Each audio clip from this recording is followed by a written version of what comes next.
Hello. So, I have returned to Genshin Impact.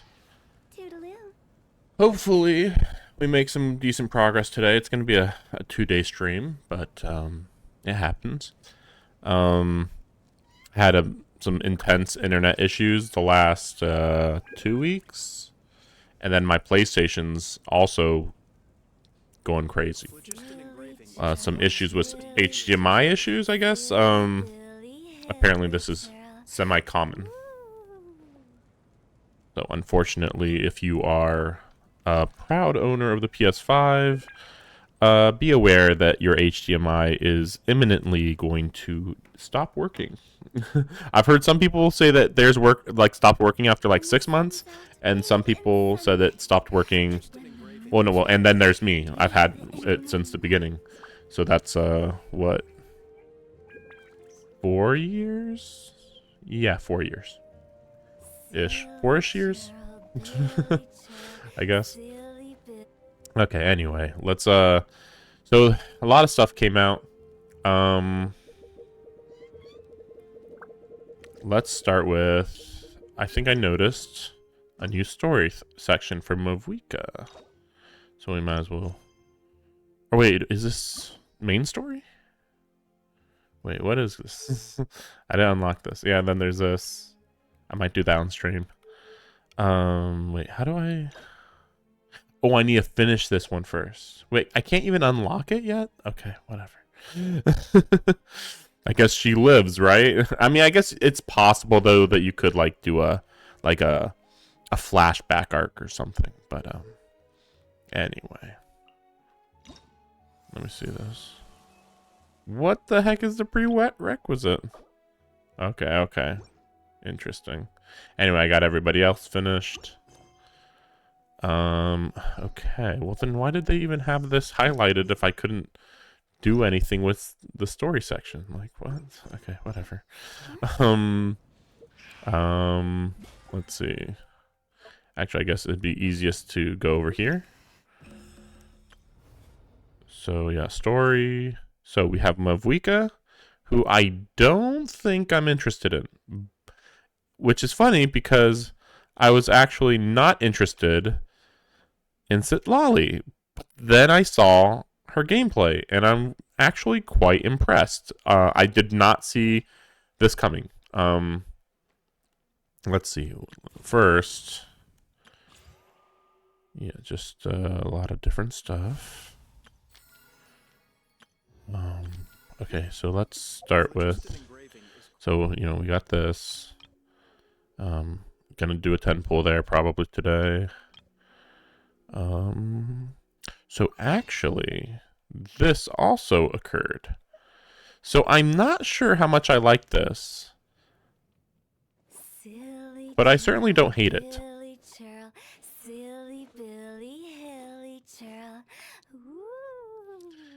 It's not the best, but I can't complain too much. I think my only real issue is like the shoes are kind of like, like I don't know, they're not Chinese. The top is good.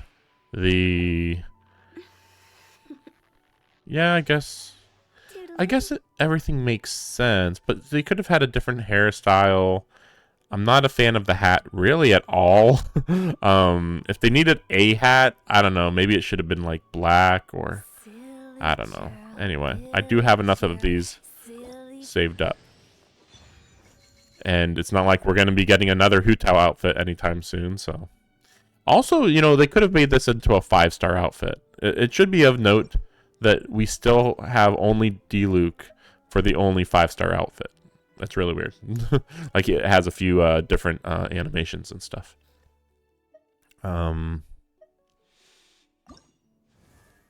And I don't think I'm ever going to actually go for Shenhei. Like, I'll only go for her if they actually give away a 5-star. Yeah. And then, it's a good outfit. I just don't think I'd want to actually pay money for it in any respect at all. Let's see. Yeah, I don't think there's anything else I can do there. Okay, so let me see this. Let's see.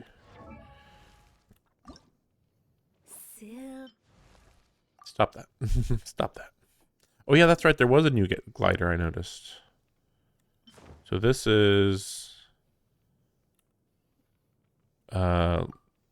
just for the new year, I believe, something like that.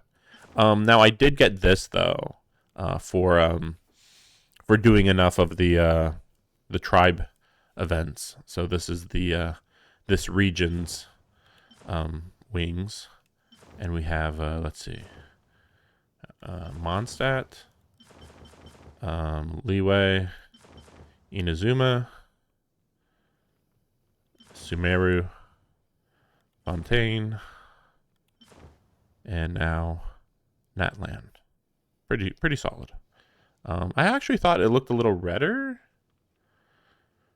Maybe it depends on settings.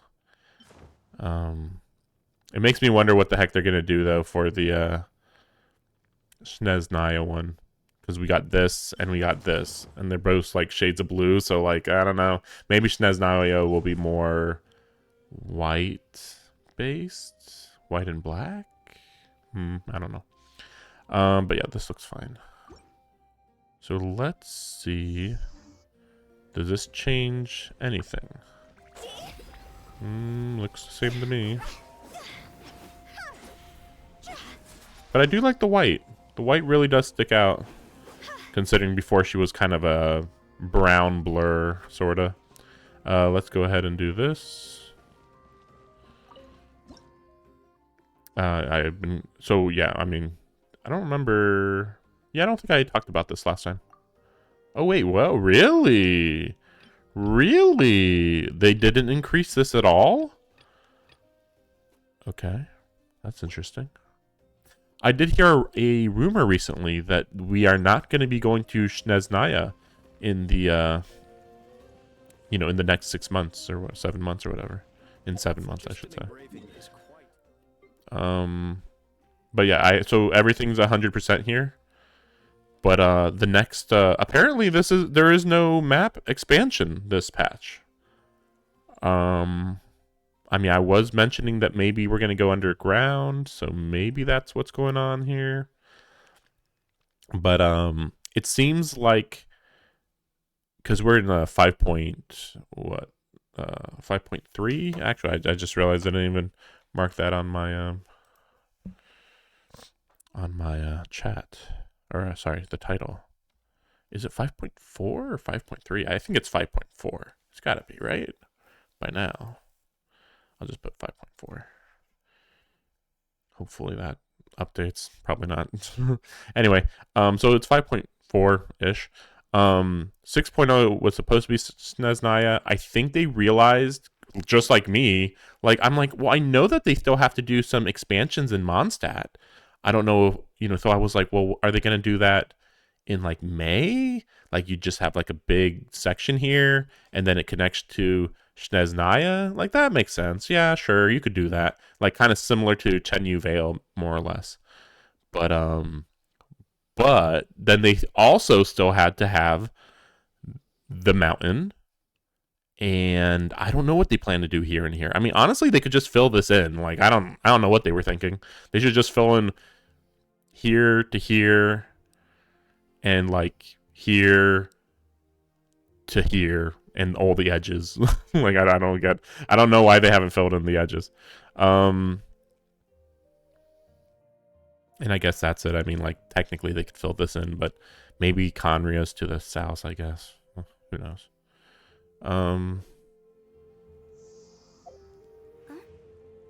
So wait. I guess we'll go to summon. So I saw the it was like a New Year stream that apparently we are going to get oh, where is that? We are going to get Skirk in the next 4 or 5 months. I would like to think that I'm gonna like her. She's the only one that looked interesting in the list of like 6 or 7 characters they showed off. I mean, they were all silhouettes, but still. Skirk was the obvious one. But none of them were Fatui Harbingers. So it was like, oh, okay. So I was also looking at all the Harbingers, and I'm only interested in Columbina. Which, I mean, who knows when you would get her. I'm not really interested in the captain. And there is another girl who has like a puppet, and she seemed kind of interesting. Kind of. It's a little hard to say. So, based on those, there you go. Dane's Leaf, I'm not that interested in. You're gonna go for Skirk? Yeah. I'm really wondering how Skirk's gonna fight. Like, I don't know. But since Skirk's so far away and might actually work with Sitlali, I'm probably gonna go for Sitlali. Oh yeah, let me go ahead and do the trials real quick. Because yeah, I've seen some gameplay. No, I haven't done the Archon quest yet. That's what I'm about to do. I'm just gonna do like the quick trial for these, then summon probably Sitlali, because I've seen the gameplay for Mevwika and it didn't impress me, but we'll see. But yeah, after that I'll do the Archon quest. Okay. Let's see. How do you do this? What the heck? Oh, okay. Oh yeah. Oh, okay. There we go. Okay, that was confusing. Okay. This is really cool. It's just the combat I've seen with the motorcycle wasn't quite as cool as I was hoping it would be. Yeah, I've seen this part where you can do this. Also, like, even if I got Mavwika... Well, here's the thing. I have, here's the thing. First of all, even if I liked Mavwika, I have Hu Tao, who I still really, really like. And I have, what's her name? Arlecchino. And I really like, I like them both. Like, it's just, getting another one would just be so much. So this is just like the most basic motorcycle combat I could imagine. Like it is like cool, but at the same time, like if I told a 5-year-old to make motorcycle combat, this is literally what you would make. Like, yeah, it does some donuts. She swings it back and forth. Like, yeah, it's just not really fresh, I feel like. I played Devil May Cry 5, where you have a motorcycle, and that was a lot more memorable because ooh, crap, she already died. Let's see. There we go.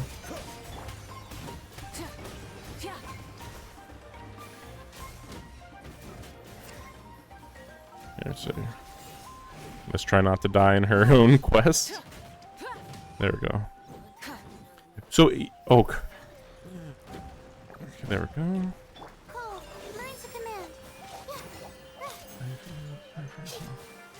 Oh yeah, that's right. Off-field pyro application. Yeah, I heard about that. I don't know. I mean, I kind of want some more a more active character, and from what I heard, Sitlali is a little more active, even though she is like an off-field character for the most part. Also, she just has like more of a style that was unexpected too. Again, like everybody's been like expecting Mavwika to have a motorcycle, and yeah, again, like just like Devil May Cry 5, like you can actually split the motorcycle in half, so they were really, really unique in that way. Let me think. There was another game that I played where they had a motorcycle for a weapon. What game was that? I'm really struggling to think of what it was. She dead. Let's just get out of here. Okay, here we go. There was like one more game that I was thinking of. Yeah, I can't think of what it was. Yeah, so she just kind of swings it around a lot, and it's cool, and she does a lot of damage.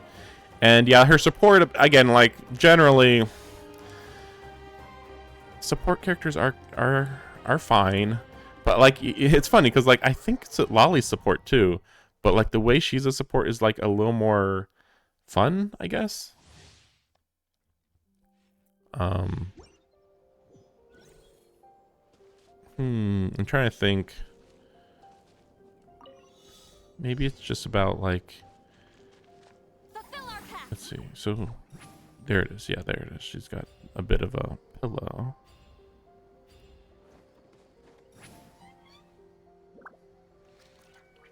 Like this seems like a lot more comfy of a way to travel.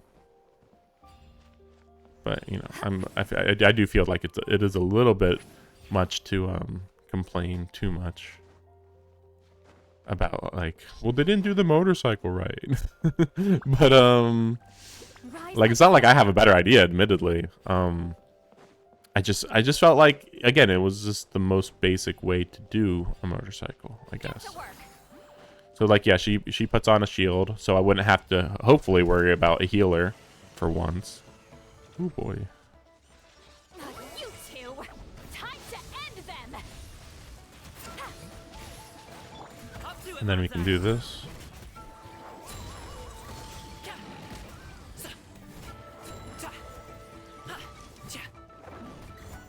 Himiko on a motorcycle. Yeah, okay.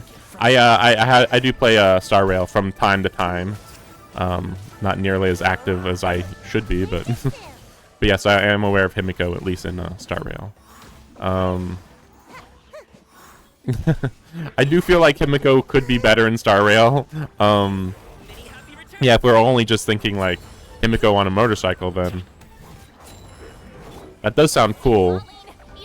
But like, I feel like, well, anyway, I don't know. I feel like I'm being picky, but like, it seems a little more interesting to have Himiko, because Himiko's personality is a little more interesting. Like, I like Mavuika, but she feels like a very typical shonen protagonist or something, is what I kind of feel like. And she's got her tragic backstory. She's got all the friends that she wants to protect. There's not much else going on. Whereas Himiko in Star Rail, at least, it feels like there's like a whole bunch of a backstory that we just don't know about, that could be more than just tragedy, just like, because she still has like a sense of humor and stuff. I don't know. Yeah, it's really hard to narrow down exactly what makes someone's personality better than one other personality. But yeah, I do know for sure I like Himiko more in Star Rail.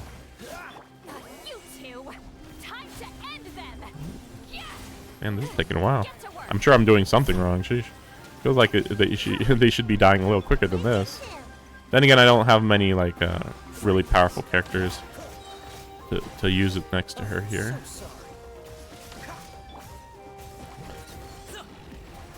Like, that's other funny part. Like, I don't even think that they should do anything differently with Mavuika.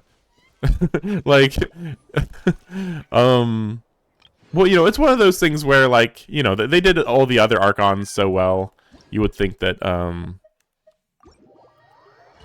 that they could think of something a little more complex than just, I'm gonna protect my friends by sacrificing my life. And of course, I am assuming that she's not going to die. I mean, just, you know, again, shonen protagonist roles and all.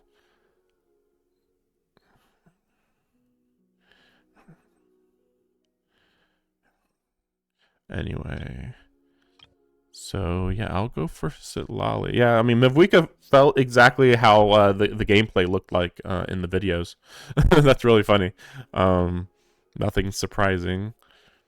But yeah, again, if I didn't have Arlecchino or Hu Tao, like just one of them I didn't have, then I'd go for her. But since I have both, it's like, even if she does have some good off-field stuff, you know, I don't want to get an Archon just to throw them to the side.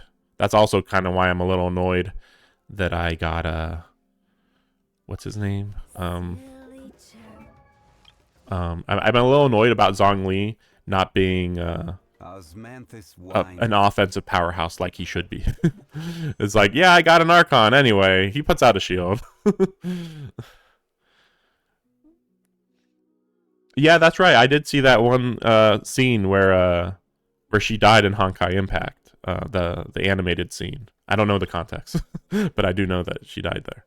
Although I would assume that she probably came back to life later. I don't know. I don't really know if Hoyoverse does that too much. Let's go ahead and try to get her really quick. Hopefully I get her quick. I feel like I could. Yeah, I don't think there's any 4-star that I'm super... Yeah, I have all the 4 stars actually, in fact. Except for the newest one, the Wind Girl. Let's see. I've been saving up for a while. Oh. So I haven't gotten good luck in a while. I mean, just getting a 6-star this early is pretty nice, but it's Chi-Chi, it seems. A different ice user. Unless... No. Of course. I got a nice... I got a nice type, though. No. I think I already had Chi-Chi, right? Chi-Chi's one of those that... Yeah. When, like, she was like the most... She was the last one that I got of the original. I mean, she could work in an ice team. I still don't have, like, many ice characters, actually. No, I was just trying to remember. Yeah, I think she has to get to... Yeah, to 6 in order for that one to kick in. But at least... So, usually when I summon for somebody, I assume I'm going to hit pity twice. So, you know, the amount that I have is perfectly enough for that. But again, I was hoping like that I wouldn't have to use too much of my currency. Since I wasn't actually planning to get Sitlali. I was planning to get... Well, originally Mavuika. And then Mavuika didn't really impress me. And then I was thinking, well, maybe the captain. And then I heard, oh, the captain's probably not going to be summonable anyway. Okay, here we go. No, okay. But yeah, Skirk. I'm assuming Skirk is going to be somewhat similar to... Yeah, I think I have a lot of Charlotte. Actually, let me get this real quick.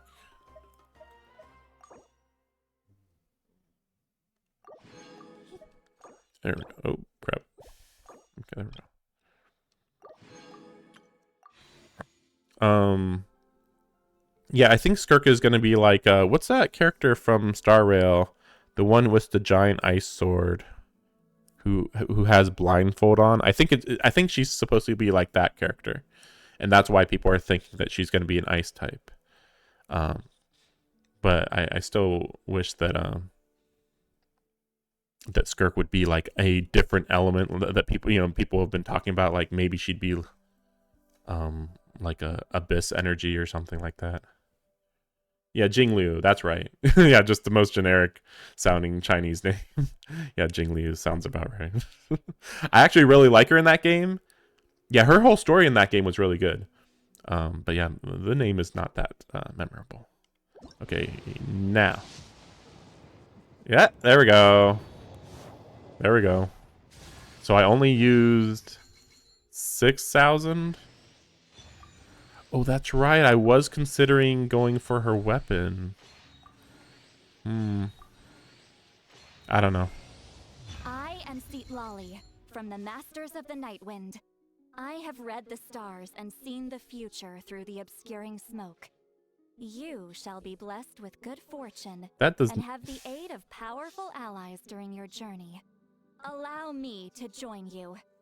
That's not exactly how she... I can be serious. Oh, yeah. But stop looking at me like that. Yeah, there it is. You don't need her weapon? Yeah, I was looking at the stats on it, and I was like, these don't seem particularly amazing.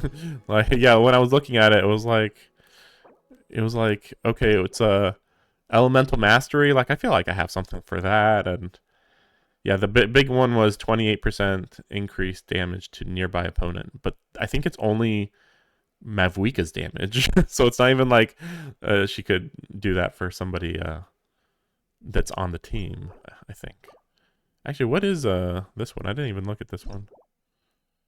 Just wondering. Crit Crit damage. Crits. Yeah, typical. Let's see.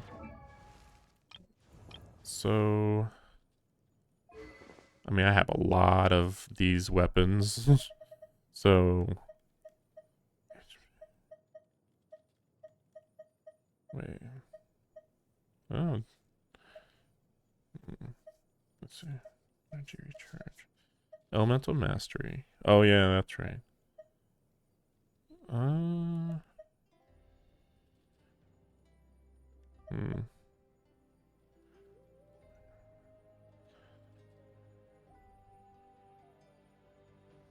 Oh, that's pretty good. I think. Maybe that one would be worth it. These two. Probably. I mean, that one's good too, of course.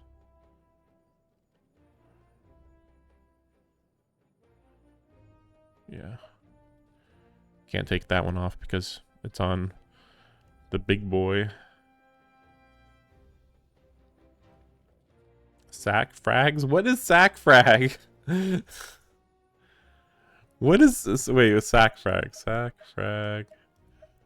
Oh, okay. Sacrificial fragment. Yeah, I can take that off. I don't really use it with I've been trying to use oh, what's her name? Yeah, I mean, I like the color. Color design. That's the most important part. I've been trying to use the Dendro Archon more, but it's just getting too repetitive. Like, bring her out. She uses all her stuff on all the enemies.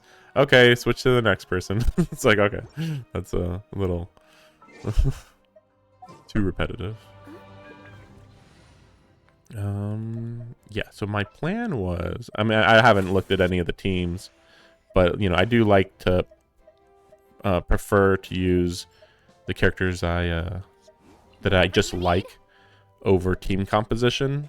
And it just so happens, yeah, Hu Tao, Aimiko, Navia, Sitlali. I feel like this isn't too bad of a team. I don't know. I don't. There's a lot of characters I don't like, so there's a lot of characters I don't use.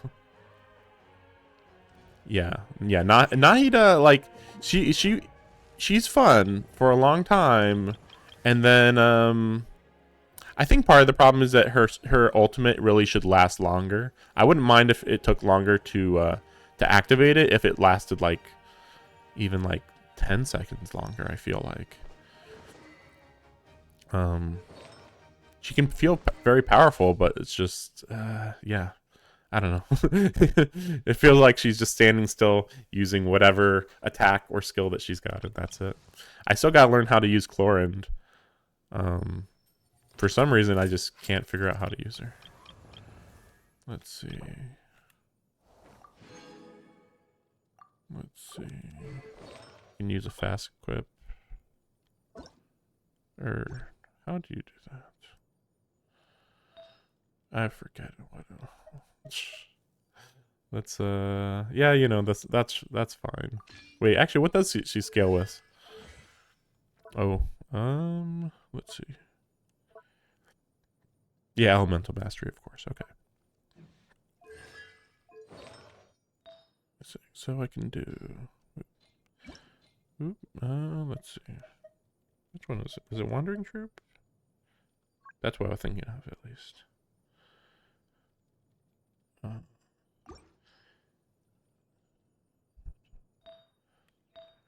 Let's see. I'm just using whatever I have lying around, which.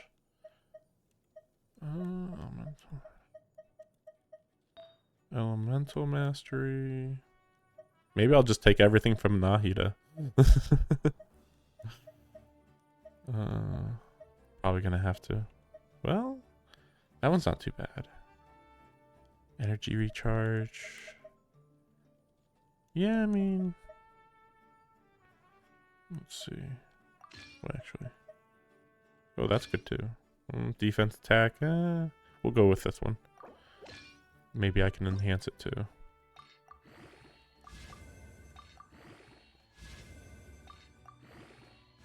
Two piece.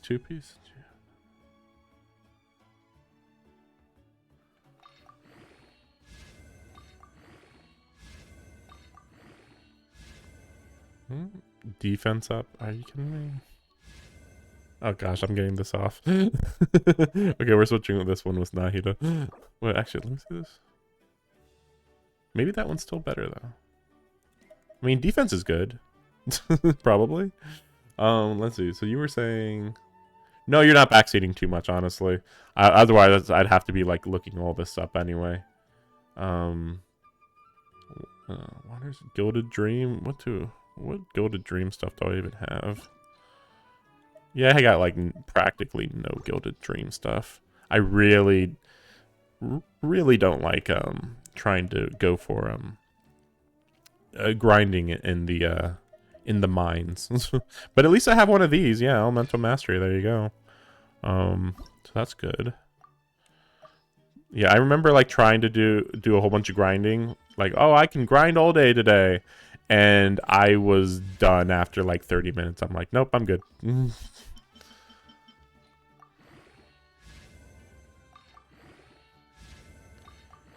I mean, like, my problem is I'm not even like super... It's not even the grinding necessarily that... Okay. So, of course there's a problem with you get the artifact and it has to be the right artifact. And then there's just the rolling for the artifact over and over. My problem was I would like do the I would do an artifact grind for like let's say 5 times. And out of those 5 times I got of the set I needed, I only got it 1 time because there's 2 sets. That's by far the worst. Like I just can't. They're like I'm just done. Like no. It's way too annoying when you're not even like never mind trying to get the correct stuff. You're just getting entirely the wrong type of thing. Oh my gosh, man! I'm getting a lot of defense percent up. Let's see. Yeah, 6 months in Vermilion. It's funny because eventually I did actually start grinding for Hoot House stuff, and I got a few things. And then I was like, okay, that's good enough for me because I'm not gonna stay here much longer. Elemental Mastery. Let's see. Wait. Elemental Mastery. There we go.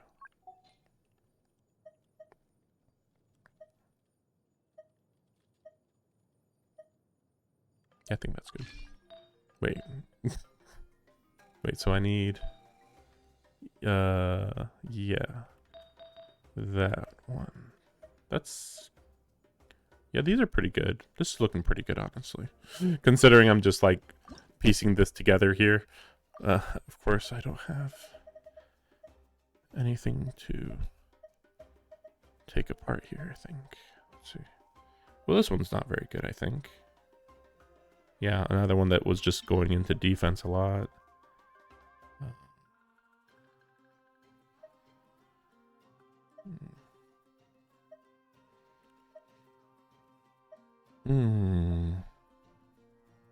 Yeah, see, this type of thing annoys me so much.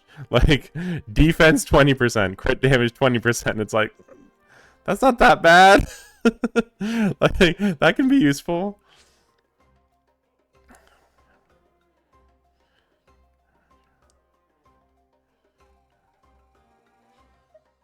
Okay. You don't have to worry about rolls. I mean, honestly, I never worry about rolls. I'm just like, yeah, as long as it looks like it half-assed was correct, then that's as good as I can hope for. Yeah, I guess we'll get rid of that one.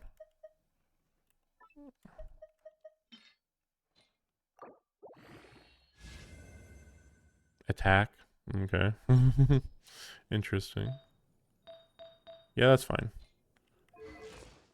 But of course I'm not gonna... Well...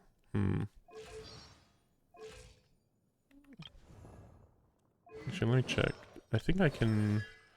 Can I level... No, he can't level up her talents yet. Yeah, cause I was just thinking, I actually was grinding for these materials for once.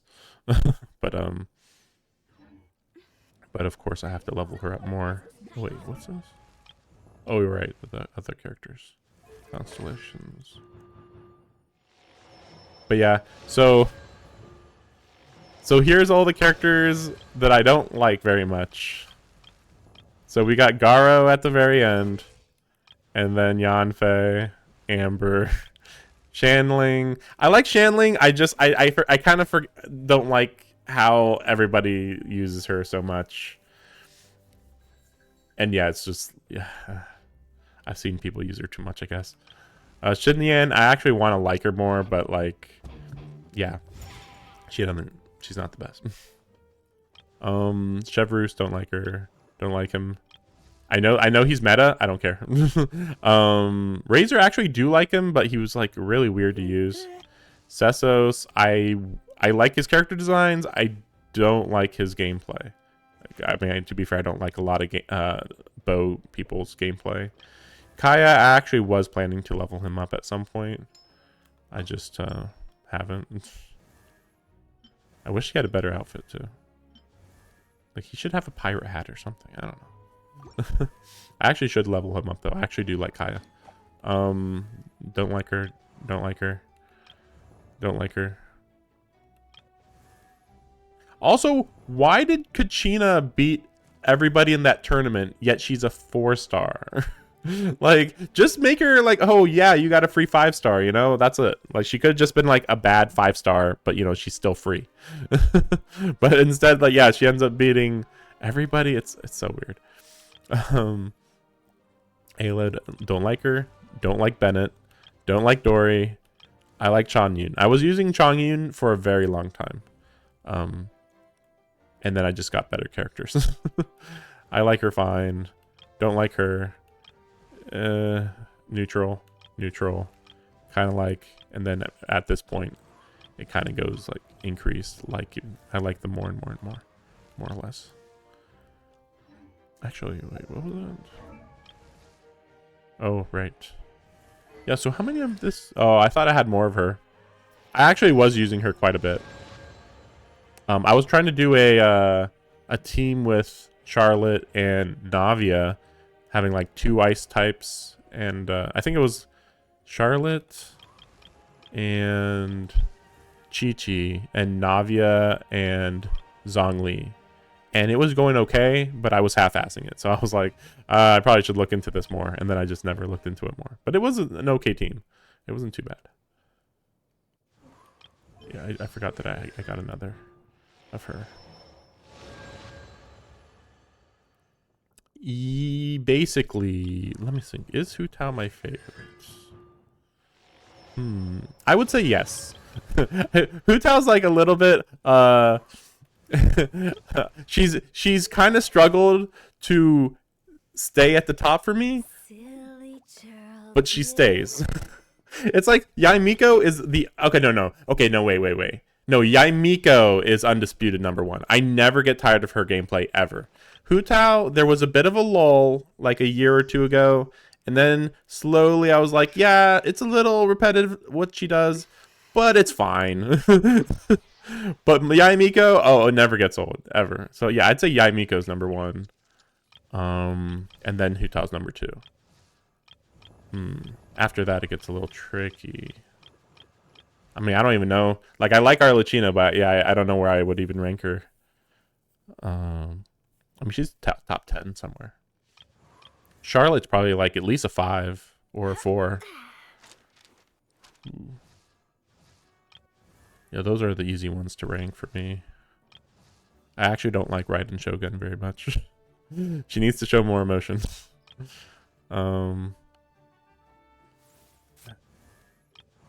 Actually, I like Shanyun a lot. Wow, yeah, man. So I was never planning to get Shanyun, and then I saw everything she did in her trial, and the trial just completely won me over. And I use her as much as I can, which is to say, it can be a little difficult to fit her into some teams. Also, Shilonen, yeah, I've been using her a lot. It's getting to the weird point where, like, it's nice having Shanyun and Shilonen as my healer options, because for a long time I was using Barbara, and that was about it. And then, oh yeah, then I started using Shinobu Yeah, because I just was not getting any healers. I still have almost no healers. Oh yeah, well, yeah, I was gonna have Charlotte be my new healer, but she's not as useful as Shinobu and Barbara. But yeah, Shan Yun's just always good. Sheesh. Good, like really unexpectedly good design. Yeah, she's like probably number 4 for me. Yeah, she's like a little better than Arlecchino. Okay, let's see.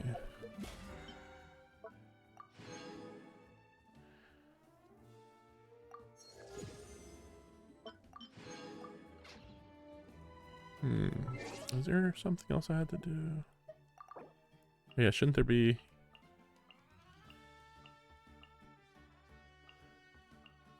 And then there's also, is it Lolly?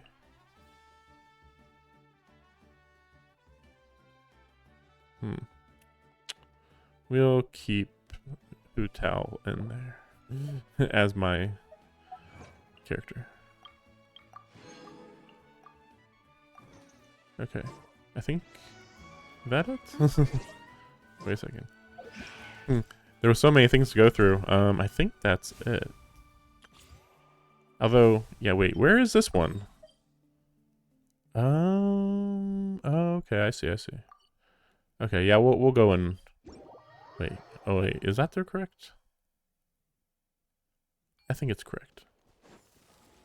Let's see.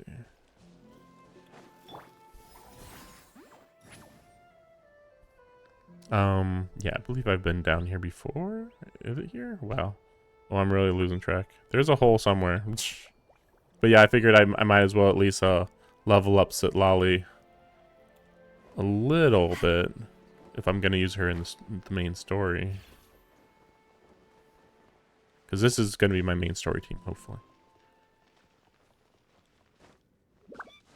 Oh yeah, I cannot even. Hey, I despise Bennett. I don't give a crap how OP he is. like, there is some. I hear all the time a couple people say, "Oh, I can't hate this or that character," and I'm just like, "Good for you. I can hate them all day." Like just you gotta stand out. Like the other characters that you gotta impress me with, especially if I have to potentially pay money for it. Let's see. There we go. That should be fine. We'll see how this goes. If you insist on putting yourself to the test, then test it Right now, emerge. Fulfill our pact. Right now.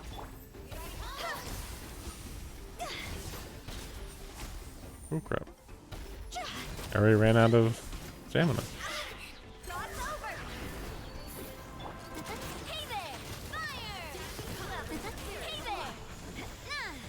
I feel like Navia is very close to being like one of my strongest characters. But I don't know. I only started like making her like what, like a month ago or something. Ooh, crap. Okay, there's a lot more stuff going on here than I was expecting. Like, what the heck? I'm always watching. Oh, crap. Right now. There we go. Nice.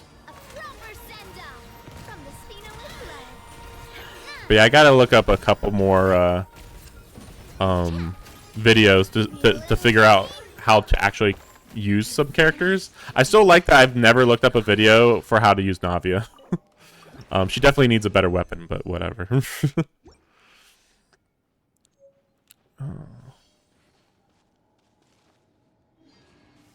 Oh, okay, there we go. Yeah, I was gonna say, like, I heard that they made it so that now you the boss will actually just come back immediately.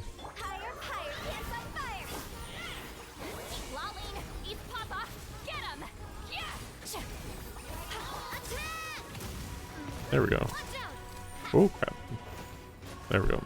Usually, the other funny thing is that I've been really getting used to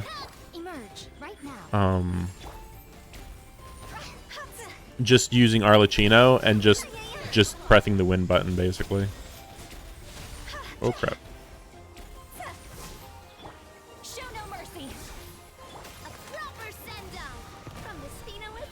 And it's hard to not just want to use the win button every single time. And that's the other funny part. My Hu Tao used to be way better. But then once I got Arlecchino, I think I moved some of the artifacts around, and then Hu Tao out of nowhere got like way weaker than she should be. So it really confused me. I was like, wait, but isn't Hu Tao better? Oh crap.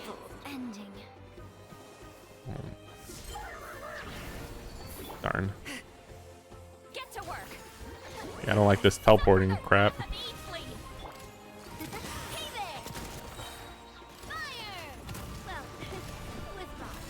Well, you know, that's the funny part.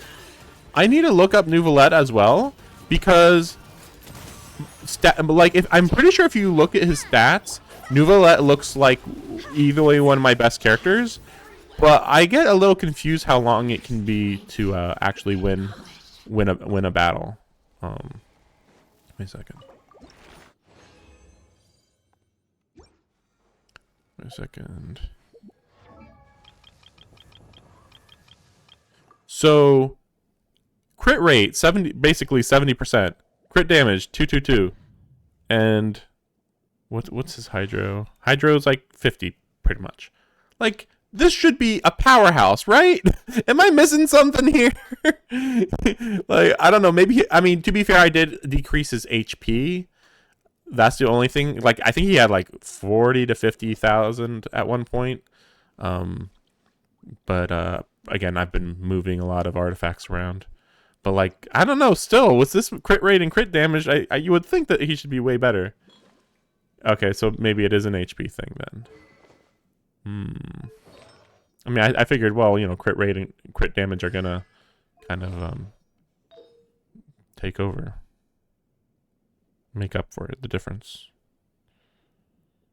Oh, okay. Yeah, I remember hearing about that.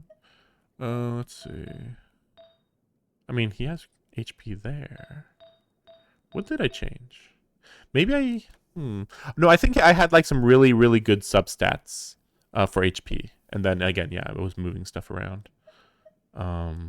Yeah, like this one is kind of funny. Well, the difference between these two is like really minor. Yeah, it was mostly just to get crit rate. And then of course I don't have many crit rate conductor hats. Yeah. Oh yeah, I think that there was like a really good one here. I mean, right there it would have been 10%. Because, yeah, this one's the one I can actually change. Okay, so talent levels, I think they're like max. Let me check. They gotta be, right? Okay, not quite. Not quite. But, you know, obviously. I mean, I don't think they need to be that much better than this, honestly. I think this is the most important one by far. And then, I mean, you're not even really supposed to use this one that much anyway. Yeah, I've been getting really low on these. I forget. I was leveling up somebody else and using like all of these on somebody else.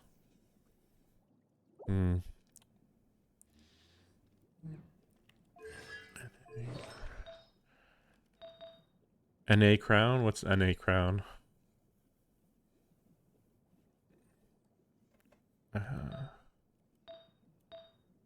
Oh, NA. This one, you mean? Oh wait, NA crown. Oh, sorry. Normal attack crown. Oh yeah. Yeah, I figured yeah, I mean, I knew that at least. But oh yeah. So the problem was I went hunting for crit rate on these two. But do you think that I should actually just go back to like some of my HP? Yeah, like here I had 16 HP on this one. But you know, I lost in that exchange I lost going from here to here, I'll lose 6% crit rate. But if the HP increases that much, I guess it would be worth it, right?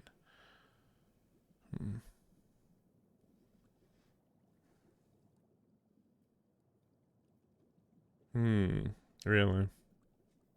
Maybe, to be fair, I was trying to go away from using well, no, I think let me go check my team. I think I actually have a, let's see. Yeah, I still have Nahida on his team. Yeah, I mean, this seems just like a perfect team to me. I'm sure there's somewhere it could be better, but seems pretty good to me. No, I mean, this is hydro reactions, right? I don't know how this stuff works, but I believe, you know, water interacts with electricity, which interacts with Nahida.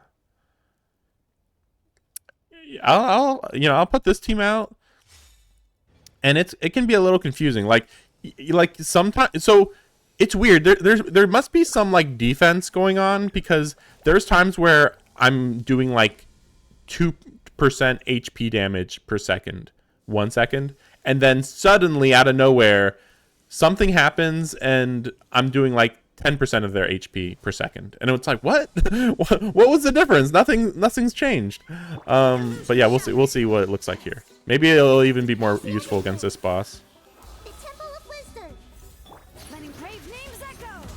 Chilonen's been doing like weird stuff. Like, I hear that she's supposed to be really good, but sometimes, oh crap, darn it. Sometimes she's like not nearly as powerful as she should be. Kind of messed up there. Oh crap. There we go. Ah, that stuff always happens. Let's see. Yeah, she's really interrupting me. See, like 1 second it's doing a whole bunch of damage, and then suddenly just stops. It's like, what? Why? Oh, it's passive. I don't remember what the passive is. I'm getting really tired of this this boss just interrupting me. Oh my gosh. It is not getting affected by him at all. I'll have to use her, I think. Erase all threats. Let the mountain's veins boil. Committed to memory. Oh yeah, that sounds familiar. The 3 things it can do. Yeah, so I guess maybe I should have pulled for his weapon then. Maybe. Oh, yeah, that's doing nothing. Sheesh. I see everything. All right.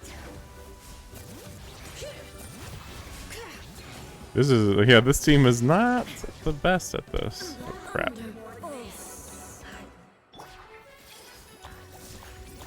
Yeah, I think she's completely immune to Neuvillette.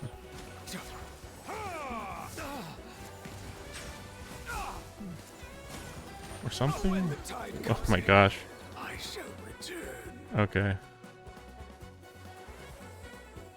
A prototype Amber? Let me see this. I'm just wondering. Nowadays, I kind of assume that I have almost every weapon, but who knows? Well, yeah, there it is, yeah. Yeah, but this just regenerates elemental stuff. Oh, for the HP maybe? Oh, okay, I see. Yeah, okay. I'm wondering if I was using Jade Fall or something at one point.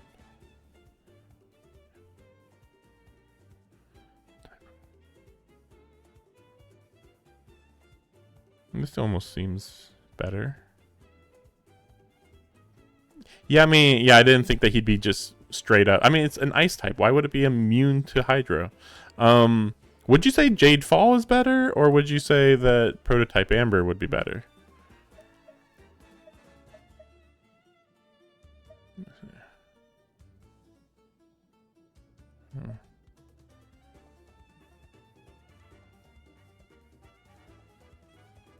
I probably do not have good Marchese Hunter. Oh, really?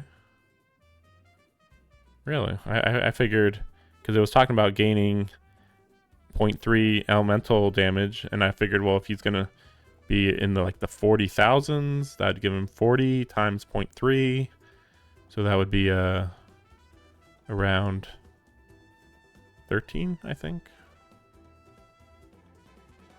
Okay, I might as well.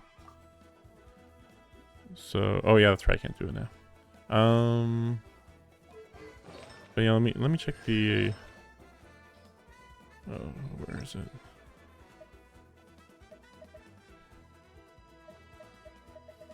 Marchese Hunter. I feel like I haven't done anything of that. Oh, that is a really good one. That is a good one, yeah. Yeah. Okay. Yeah, but that's artifact grinding. Remember, look at you saw all the stats I had on the stuff I do have. Like, I'd much rather just deal with these ones than go looking for Marchie's Hunter artifacts, you know? Like, yeah, that does look better, but unless the stats don't matter too much, which, you know, of course you're going to need crit rate. Anyway. Well, we'll see if I can figure out this fight, maybe. Probably not. Oh, yeah, that's right. I can do... Oh, no, I don't want to do that. There we go.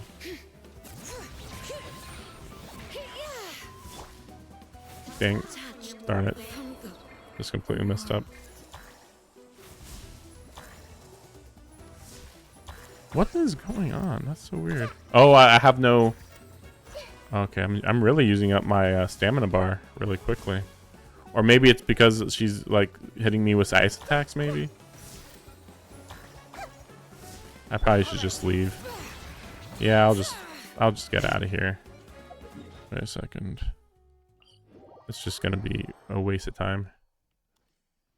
Yeah. I was just thinking, if I just switch over to Arlecchino, that'll solve all my problems. I'm like, Arlecchino is such an afterthought at this point. I'm just throwing whoever in here. It's just like, it doesn't even matter who I put in here. I might as well put in, yeah, Sitlali. And then, yeah. And then I can put, actually can level her up once. Yeah, I think I actually have enough materials to level her up. Other than the boss, of course. Yeah, because I actually went out of my way to get enough of these. It might be a little off. I'm probably close, though. Let's see. Oh, yeah, pyro slimes. Well, you know, that's the funny part. You have my undivided attention. I mean, probably pyro slimes, but there's been a couple pyro enemies where her physical attacks are enough to just melt straight through them no matter what. But yeah, it's been a while since I usually don't fight slimes too much, so I don't know.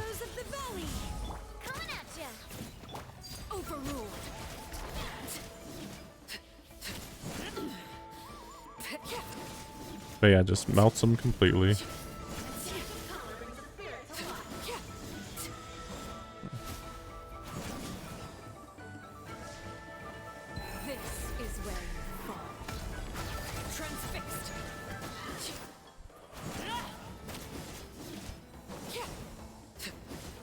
I think Hu Tao used to even go through enemies even better than this before. When Hu Tao was the only character I even cared to build. Oh crap! There she. Because Hu Tao was my first, the first 5-star I ever went for. So like I just basically literally all of my artifacts went straight to Hu Tao at one point. You know, year 1 or whatever. Yeah, I can. There we go.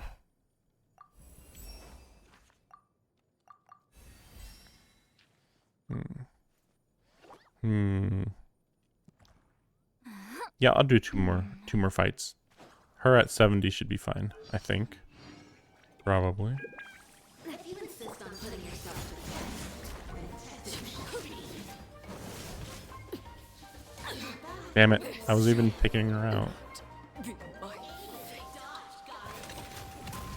I feel like Navia can go through this boss pretty well too.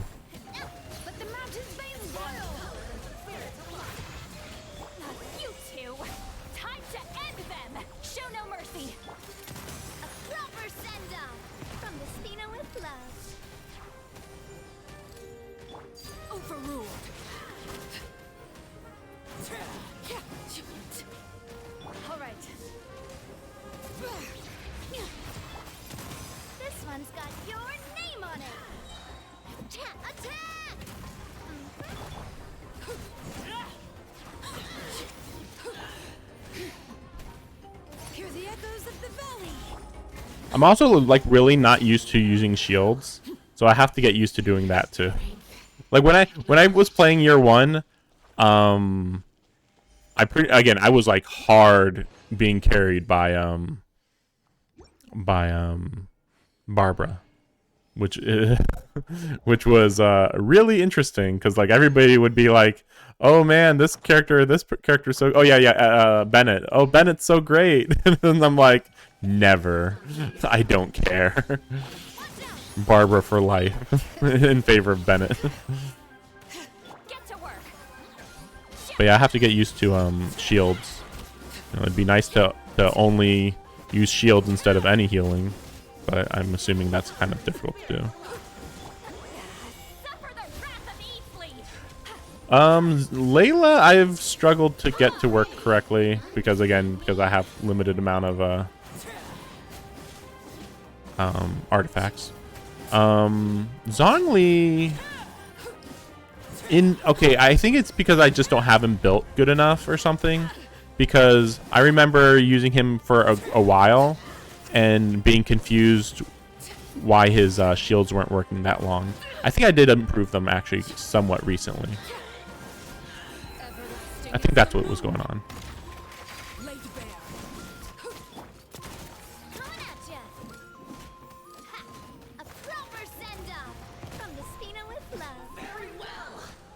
Yeah, I think I improved Zhongli eventually. But again, I don't like just throwing him out and then he uses his shield and then I take him off field. Like, like at least with like Citlali, I don't know how to use her, but I am going to try to do more than just bring her out. She does her thing and then leaves immediately. Oh, that's right. I'm actually HP stack. Yeah, I think. I don't remember how long it took me to learn about which stat to pick. I think that took me a bit to learn. Like I'd look in here and then I'd be like, oh yeah, this just scales with attack, right? But then eventually I learned that, oh yeah, I have to look next to the names of everything. And I mean, to be fair, sometimes there's stuff like this where it's like, oh, okay, what's this scaling to? And presumably attack, right? I assume that I'm supposed to just improve this for her. Just focus on her skill. Or talent, or what is it? Her Night Soul. Okay, it's difficult. I mean, technically it's I mean, anybody can be DPS, you know, right? I think it's one of those type of things where, like, yeah, if you just, yeah, like either a lot of attack or a lot of geo damage, something like that. Let's see.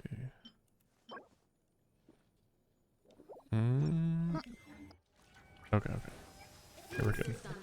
We're ready to go. See, so I attack with Shilonen. And you just do normal attacks like that, right? Because, like, it feels like her contribution is, like, invisible, it feels like, a lot of times. Like, I'm just, like, trusting in the system. But I don't know if it's actually working correctly.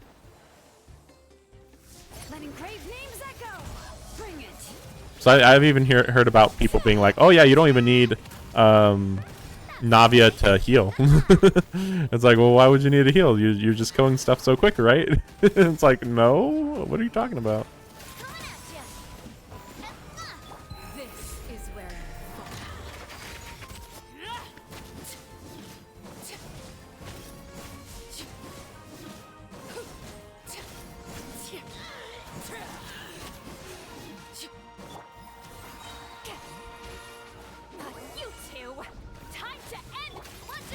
Oh, I think, yeah, that did a lot of damage.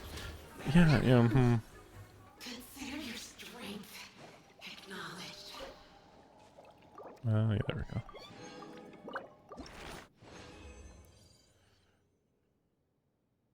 Yeah, that's what I thought. Yeah, I'm like, yeah, like Shilonen.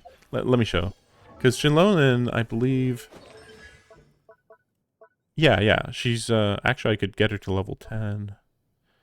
Maybe I was saving these for something though. Kindling. Does Lolly use these? Yes, that's why. I'm like, that's suspicious. I never have a lot of these. Because I'm saving them for Lolly. There we go. But yeah, I mean, I had Shalonen's skill to level 9, which is pretty good. Yeah, now I'm getting a little low on these. Though I think I had a lot of... Yeah, craftable. Okay, it's fine. Yeah, and that's... Okay, I'm definitely going to be low on these. I'm going to need 12 more, I believe. Yes. Well, 17, maybe. But yeah, I'll work on this later. That should be fine for now. Oh, assuming... Yeah, I level this up. Yeah.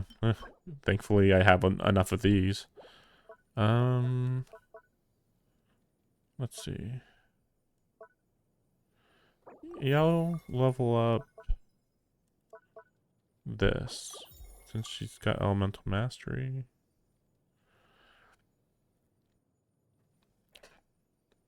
Right, yeah. Well, again, so Lolly's only the second Natlan character I've had. Yeah, Shalonen was my first. Because I'm actually not a fan of a lot of the early ones. I did like Mulaney. I just I didn't like her gameplay, unfortunately. Yeah, because she just gets the shark out and then she just charges over and over. Very odd. Let's see.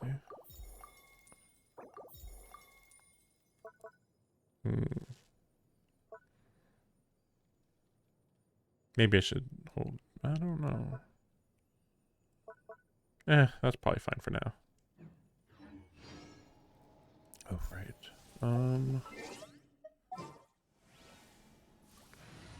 That's enough Arlecchino for now.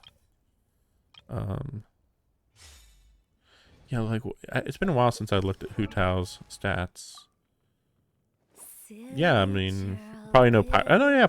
Yeah, look at this. Pyro damage 100, basically. Crit rate 68. Crit damage 200. Where is the issue here? I even got her Staff of Homa eventually. I know that I'm supposed to have more of these, but again, it's a nightmare to farm for these. Yeah, I was kind of lucky that I even got these two, and they even had decent stats. Oh yeah, that's right. I really don't like Knight too much. I mean, you know, to be fair, I probably just don't know how to use him. Every single time I've tried to use him in the story, he was just, yeah, he's Spider-Man or something. It's weird. Oh yeah, okay, so I got 3 of the pyro set. Okay. Oh, but then I needed the pyro damage with the Witch of Flame set. That's a problem. And then this one, like, yeah, Witch of Flame with crit rate, that's not happening. Yeah, that is correct. That is true. That is true. Like, yeah, like I was saying, I was using Barbara and Hu Tao constantly. Wanna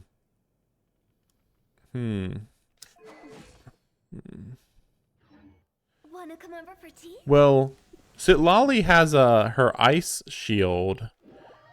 Is she proccing with her ice shield? Or proccing ice when she has her shield out? Probably not, right? I don't think that's how shields work. Let me see. No, okay. No, I don't. Let's just say I don't like Yellen. It's a little mixed. I kind of like Yellen, but I also kind of don't. It's weird. So when I use the shield, let's see. There's the melt. So she's got the ice out, but yeah, just touching doesn't turn them into ice. So yeah, I'd have to.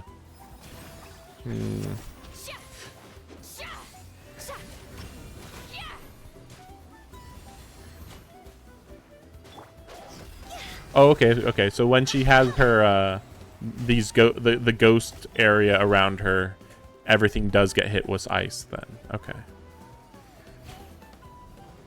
Yeah, her ult. But that's the weird part, because then, like, okay, well then shouldn't I be, Carefully.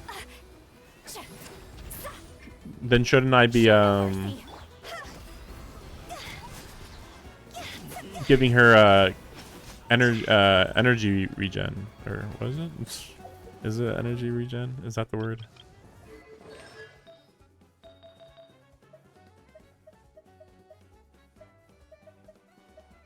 What is it? The energy one. I forget what it's called. Energy recharge. Oh, okay, yeah. Yeah, I started again. Yeah, I started building Layla, and she just got pushed further and further to the back of the line. I at least got her to level 80, but I don't think I've done much else with her really. Yeah, she's probably pretty bad. Actually, let me see. Yeah, I even was leveling up a whole bunch of other stuff. Max HP. What is her HP at? 21. It's not good. HP. No, oh, right. I haven't leveled it up. Okay. So she was like a little prepped. I don't know if she needs an EM though. Sacrificial fragment.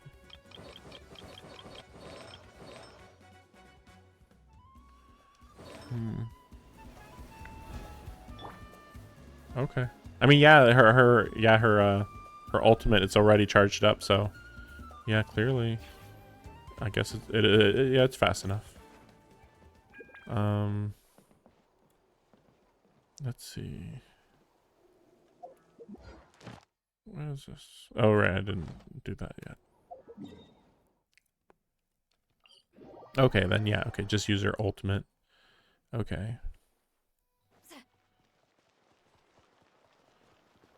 Add astro. Thank you for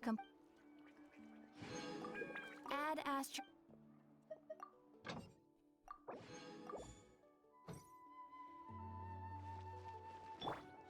Let's see. I guess there's not much else to do than other than story or grind for more so that Lolly level up.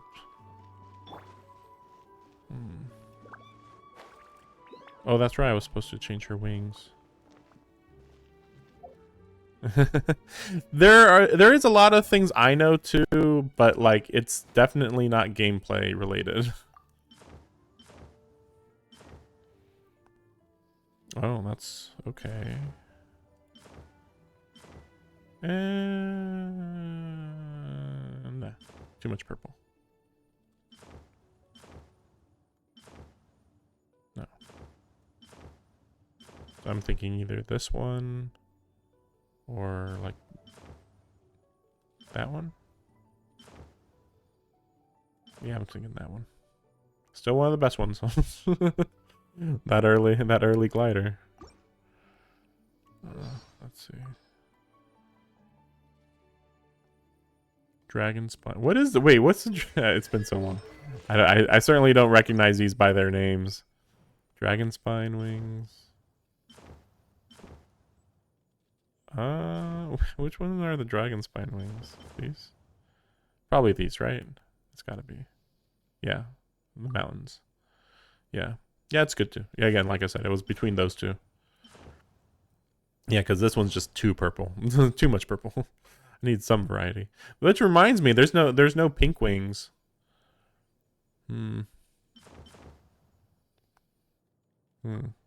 Well, I actually really like the star wings anyway.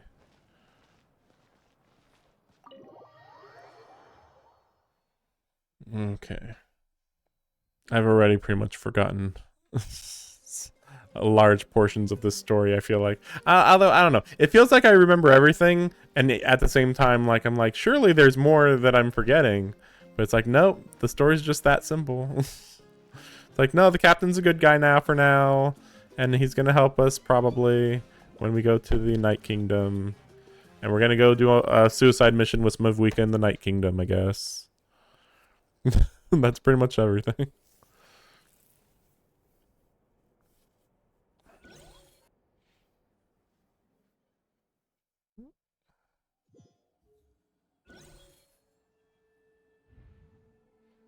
Oh? Oh, okay. This, a hint of what's to come?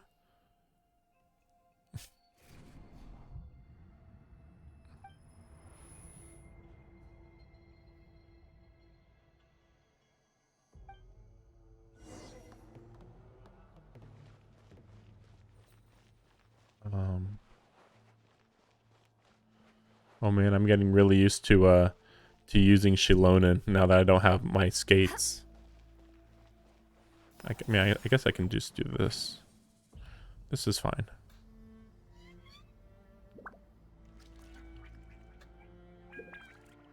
Well, this is weird. It's like there's a giant... I saw this before, but yeah, it's like there's a giant curtain in front of me. It's so weird. I actually also have heard that there's a nail here. You know, one of those god nails or whatever. Divine nails. Okay. Oh, they call it a wall of light.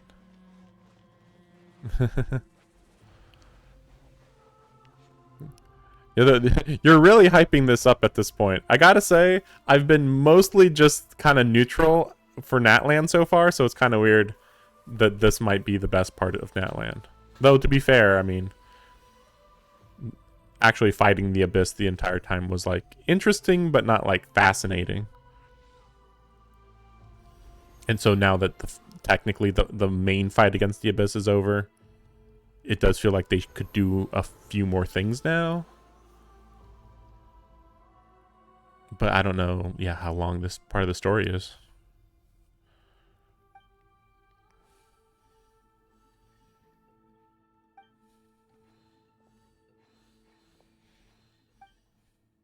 What the fuck? Okay, he's just chilling here. Though our homeland has become a distant memory, the flames of war continue to rage. We have long shed the last of our blood. Stay strong, my soldiers. I mean, Fontaine, I had like pretty low expectations going into it, and it just kind of got crazier and crazier and really unpredictable. This one is very predictable by comparison. I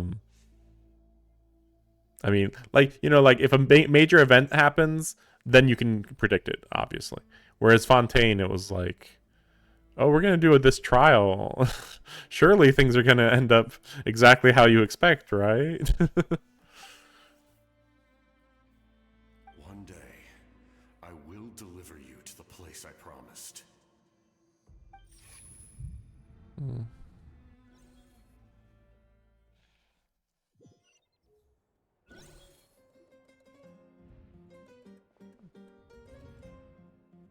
Morning, traveler. Did you have a nightmare last I just remembered I still have to get my pyro powers in this patch. Which is so weird that you go through the entire nation and you still don't have pyro powers. That's so crazy. I could hear you tossing and turning in your sleep. Maybe you're just nervous for the final battle?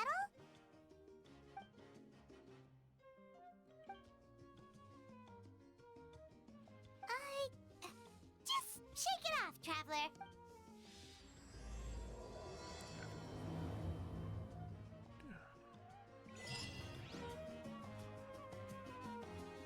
Yeah, that giant whale is still I don't know about that. The more I learn about the whale, the more confused I am about it. Let's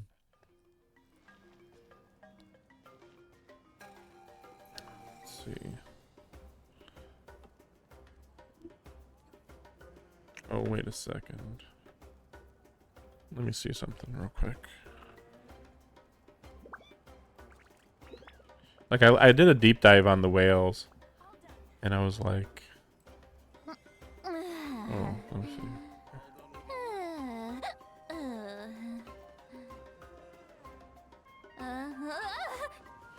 Oh yeah, Child. Oh man, I thought Child was gonna be like a much bigger part. Like they were really building up Child throughout Fontaine, and then it was like, nah, he didn't really do it. He basically was just 1v1ing the whale, sure, But other than that, that was it. That was all he was doing. It's like, what? We were almost going to get like a child backstory thing. And then it's like, oh no, just read this child backstory over there. Yeah, he met the whale once when he was a kid. Whatever. If all goes well, 3 So days weird. should be more than enough to forge the name. You won't need to push back the plan. Oh yeah, Shalonen's supposed to die after forging my name too, I guess. Like, what the heck is happening? I don't understand. Thank you. I'd say the sooner you can finish it, the better. I still need to announce the matter to everyone. Oh yeah, yeah. The vision stopping working. So many weird parts. It's like, oh, the vision's not working. Yeah, here you go. You can take it. Like, oh, okay. Oh, I'm sure they'll explain that one later. And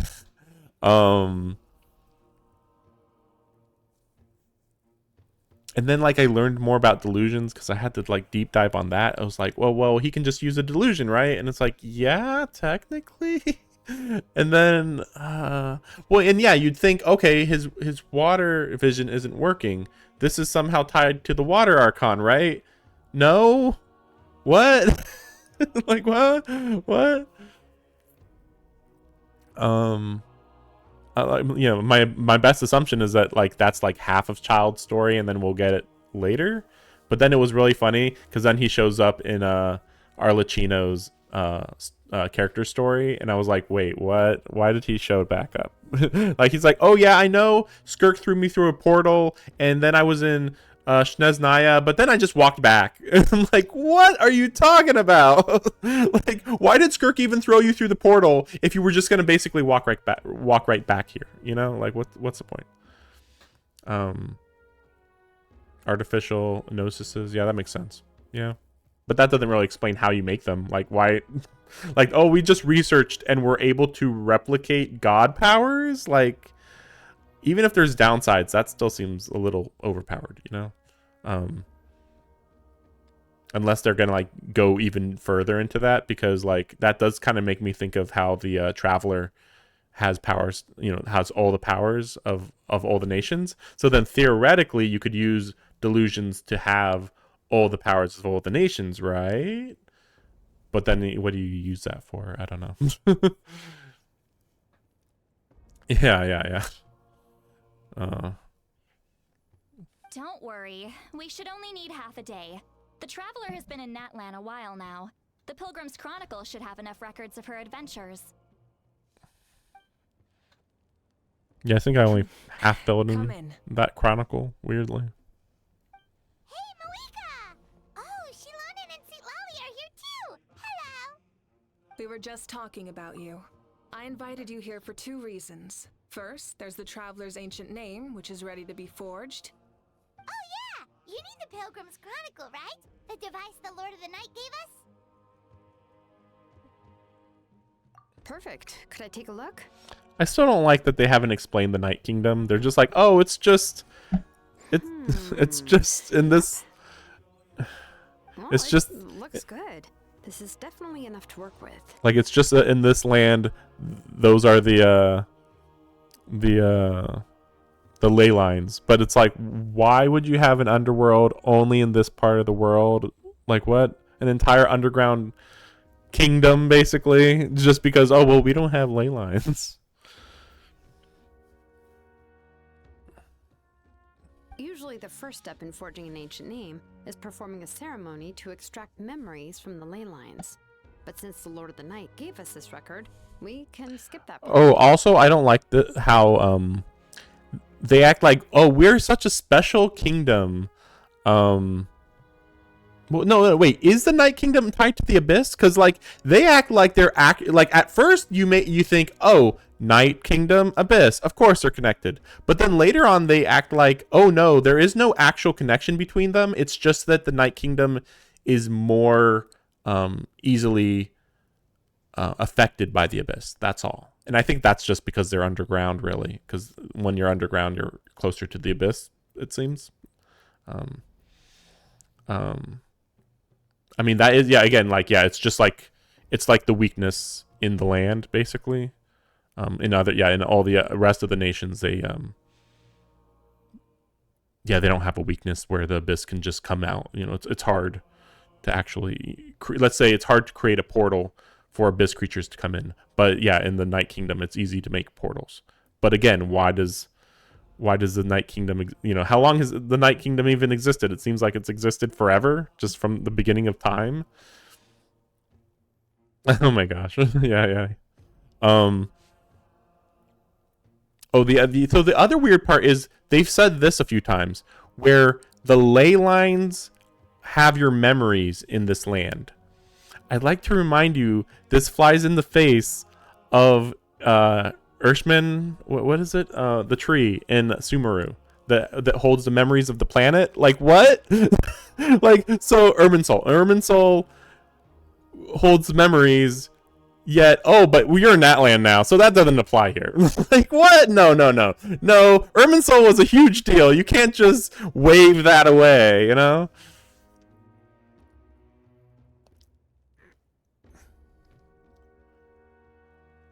Oh, yeah, I guess I forgot about that detail. The ley lines are Irminsul's roots. I mean, that's kind of weird then that... I forget why they're the ley lines in... I mean, the roots should be able to grow back, even if they did get damaged. Oh,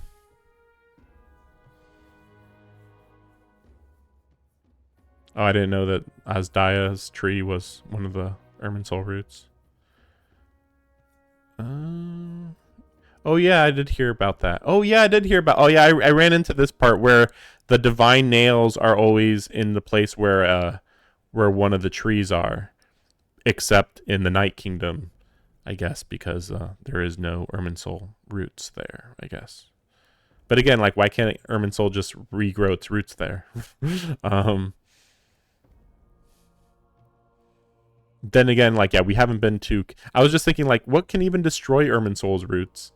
Man, I really deep dived last week about, like, the heavenly principles. And like how like the deep backstory and how like basically the heavenly principles just reshape the entire world and stuff. And it's like basically everything you're seeing in the world is just they just created an entire new planet practically. It's so crazy.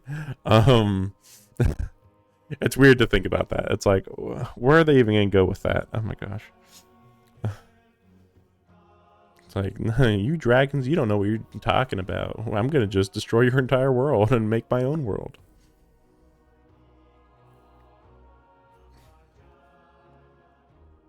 Oh yeah, okay.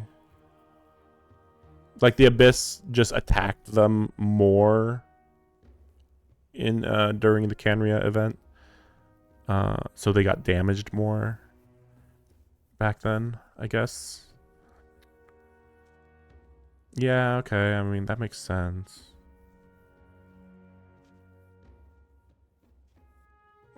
It still feels like the lore is too deep. Like it doesn't need to go that in depth. Like they could have just not had that. Like I don't know. The whole point of the Night Kingdom just feels like, again, it just feels like a giant plot point that they created for no really important good reason.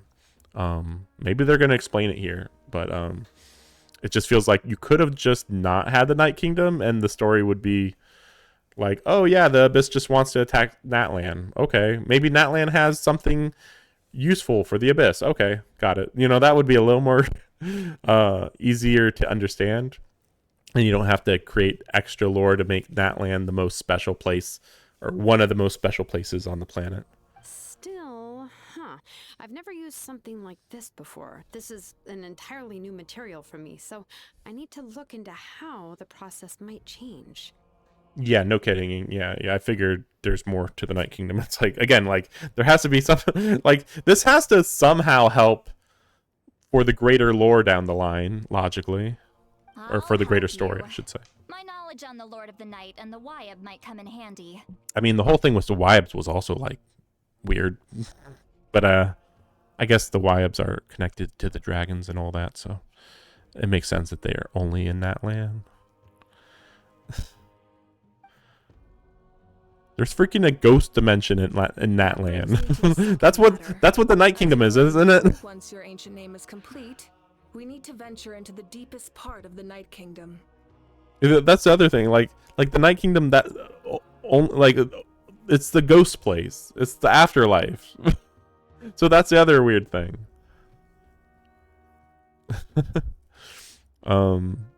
It's just an extra weird thing. It's like I don't know. Okay. That will We'll see happen where in we go. 3 days' time. 3 days? So soon?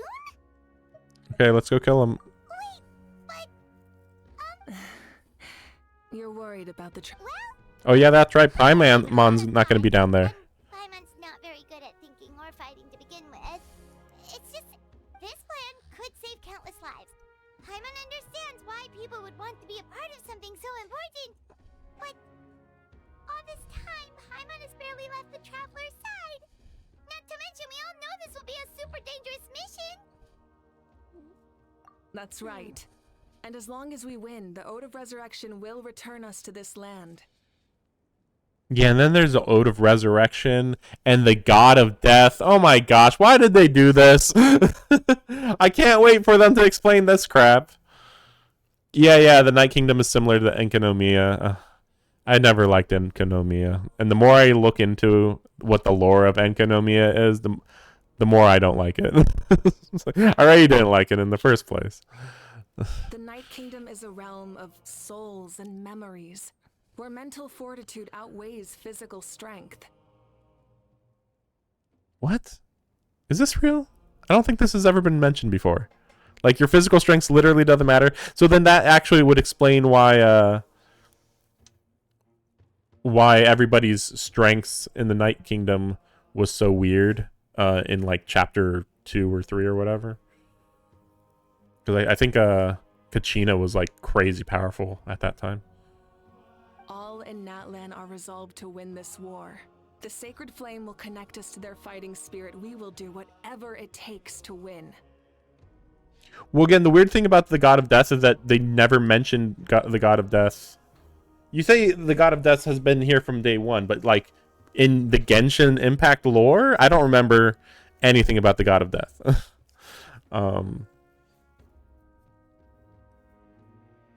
Capybara? I don't remember anything about Capybara.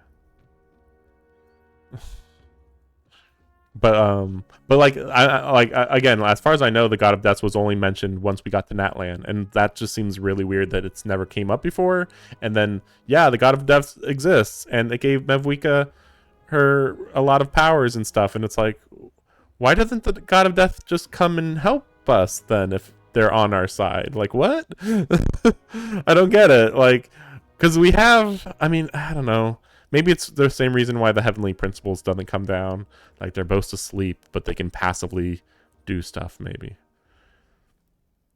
Oh, yeah, I heard about the Shades. Oh, okay. Yeah, okay, I know about that. I mean, I don't know specifically the God of Time, though. Yeah, I remember that temple.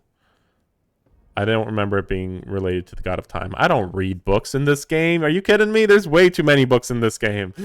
and being told about a God of Time in Mondstadt when you first start playing the game, that's like, yeah, sure, gods, whatever. Like, you know, what does that even mean when you have each nation ruled by a god already? But it's like, well, you see that there's the elemental gods that are in charge of the nations, but then there's the gods above those gods, and it's like, oh my god.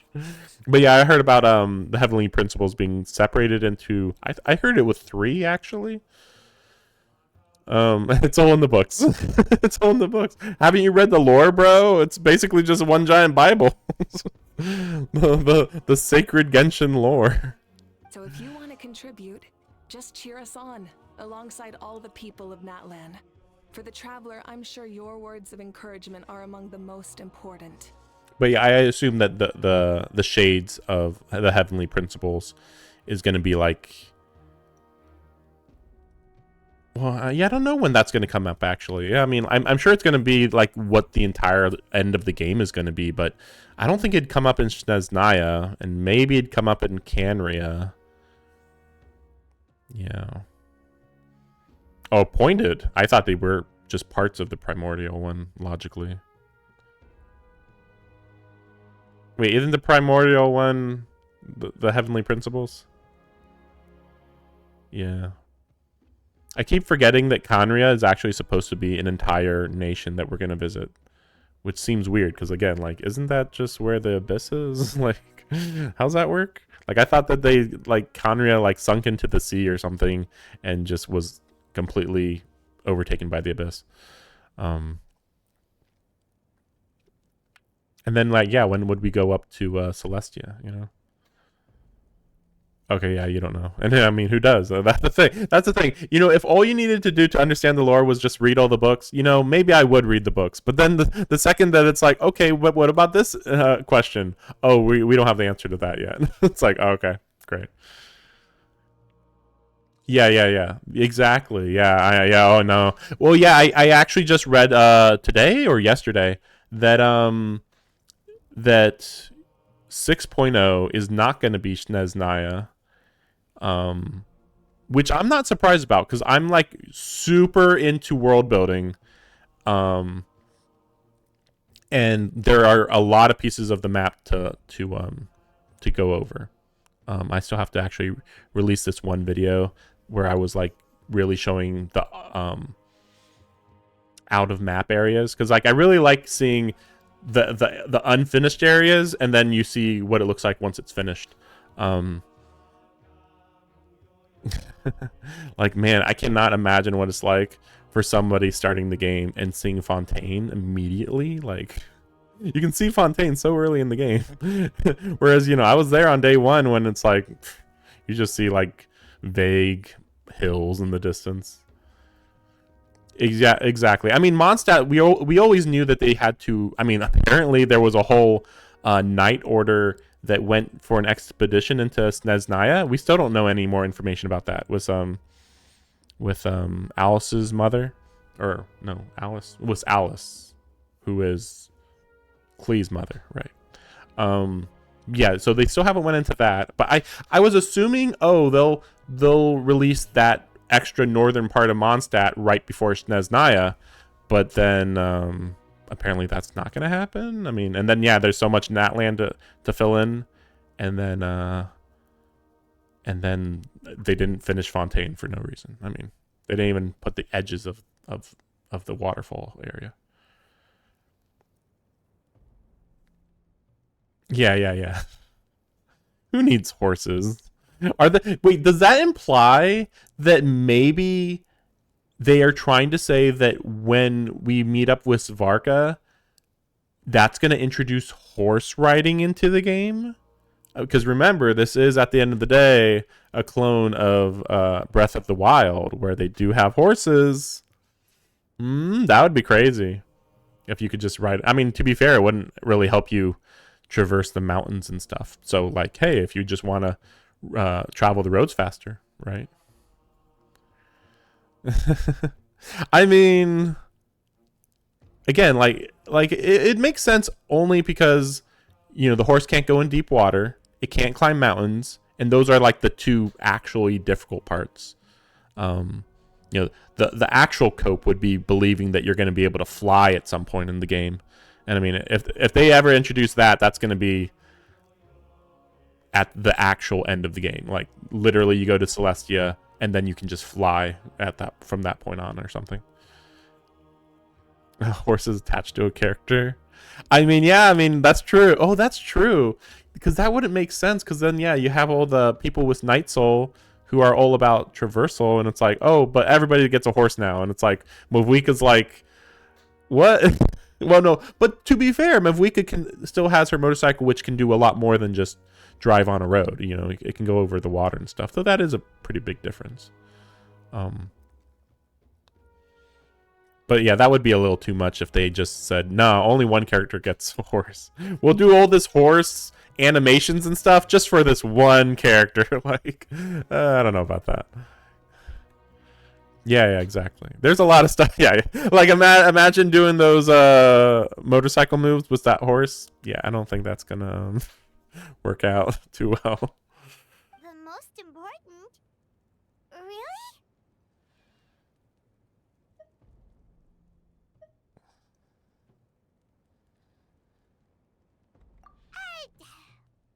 Not sure what fishing has to do with anything. I'm just saying weird If stuff. you're making weird analogies, guess that means you're not nervous. Alright, it's decided. Paimon will cheer the loudest out of everyone in Natland. It's less about volume and more about mental focus. But I get it. You're just trying to show how much you care. Of course, this all depends on the successful completion of the ancient name. Otherwise, the traveler will not join me. That is the condition. Don't worry. I swear on the honor of my tribe, I will not fail. I know how important this is. For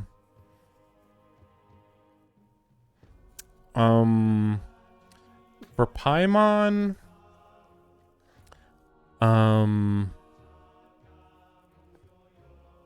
basically I'm a Paimon enjoyer, basically. I always knew that Paimon was going to get better. I mean, like, the whole point was that she was basically born when the game started. I mean, I don't know how people don't see that. And of course, they improved the dialogue around Sumeru, for sure. Yeah, Sumeru. Yeah. Coincidentally, the main story of the game got better when the dialogue for Paimon got better. And when the main character started talking a little bit. Oh, shocking. But no, I never hated Paimon that much. I mean, there's plenty of annoying side characters in other games. People don't complain too much about the fairy in Ocarina of Time. Like, people, you know, they people did complain, but like, man, was Paimon? Some people acted like Paimon would like literally ruin the game. Like, how, you can never enjoy the game if Paimon's always here. I actually always like. Well, that's the funny thing, though. I actually like it when Paimon's scared, because then you actually know the story is serious. It's like, because like when she. That's the thing. I'm one of those people who like reads reads Berserk, for instance, and like hears Puck in there, and I'm like, Puck's not making things lighthearted, in my opinion. In fact, I think he's more like a canary, that when he's actually scared, you know things are actually serious. Yeah, because like when it comes to, oh, they're making jokes, they're making things lighthearted, it's like, not really. In my opinion, you can't make things that dark consistently unless the visuals are just super, super depressing looking constantly. Well, I mean, I'm trying to think. When was I supposed to start being suspicious of Paimon? It was pretty obvious, like, really early on. First of all, we never ran into a village of Paimon's race. The only weird part is that people just are like, oh, Paimon's a floating fairy thing. Whatever. And it's like, really? Paimon's like literally the most unique creature in the entire world, and you guys are ignoring that. Like, that's really stupid. Unless she's like passively has like a hypnosis to make people just not question her existence. But yeah, I mean, she looked divine from the beginning of the game. So while I can look in depths into her design and clearly see that she's divine, most people are like, okay, but like a lot of the colors clash and it looks like really weird. It's basically like a floating baby next to you most of the time. I actually was hoping that by now we would have gotten like a bit of an update to either Paimon's and or the Traveler's outfits. They really need a bit of an upgrade. I mean, just make it so you can change outfits. I don't see the problem. There's no time to lose. Let's go. All right, everyone. When we meet again, it will be to deliver the ancient name. Good luck, you two. Okay. I was about to sneeze. 3 days, huh? What Oh my should we gosh. do in the meantime? We know you're still rebuilding, so is there anything we can do to help?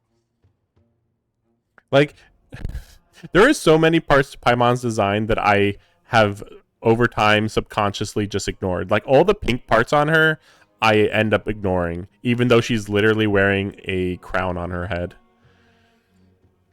Oh yeah, oh yeah. I mean, all the Archons definitely should be getting different skins. At least robes of some kind.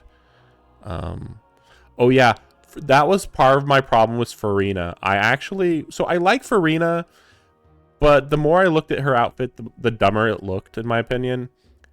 And then when I saw Focalor, I was like, that's an interesting outfit. So maybe if they give us that outfit, then I'll want to play as Farina. But then, of course, they didn't give us the outfit. Even though that makes, like, there is no reason why we shouldn't have a Focalor outfit. This is just stupid. Like, it's so stupid. Oh, really? I feel like obviously I've seen a few Honkai Impact third Impact cutscenes. I probably have seen it, but again, it's so random whenever I actually look at those cutscenes. From what I've heard, the two of you have helped more than enough. You should take a well-deserved rest. Even if there are stray abyss monsters out there, our warriors can handle them. Don't worry. Exactly! We can't take a break. We're adventurers. We still have a long journey ahead of us and so many places to go. The battle in 3 days is just another part of our adventure. I see. In that case, just do what you think is best. This final battle is extremely important to me. The culmination of my life's work. Still, I think you've got the right idea. I just got reminded that she has one of the best backstories in the game, but she is being played with so little emotion, I constantly forget. Although this might be an English thing. I feel like I have heard some of the Japanese voice, and it does sound like there's like some depths, but maybe it was only in the trailers or something. I'm also going to follow my heart. I plan on using these 3 days to calm my mind and work on a painting. Like, this just seems weird. Like, I'm gonna calm my mind and work on a painting. Like, what the heck are you? What? Why don't you train? Why don't you get to know me more? Like, Oh, you know how to paint? I just learned, actually. well, oh I gosh. hear it takes a lot of practice to get any good. It could be anything, though. What I really enjoy is the process of getting better at something through practice. It's how I relax. Of course, that's only when I have the time. I'm usually too busy.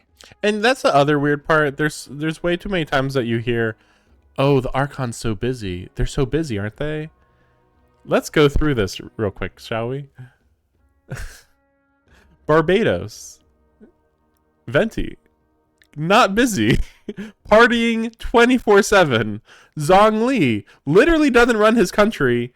And when he does, it's like, okay, here's 3 bits of wisdom. Okay, you guys are set for the next year or more. Raiden is constantly in charge of the country. Same with the Tsaritsa. I mean, okay, they're really busy, I guess. Nahida.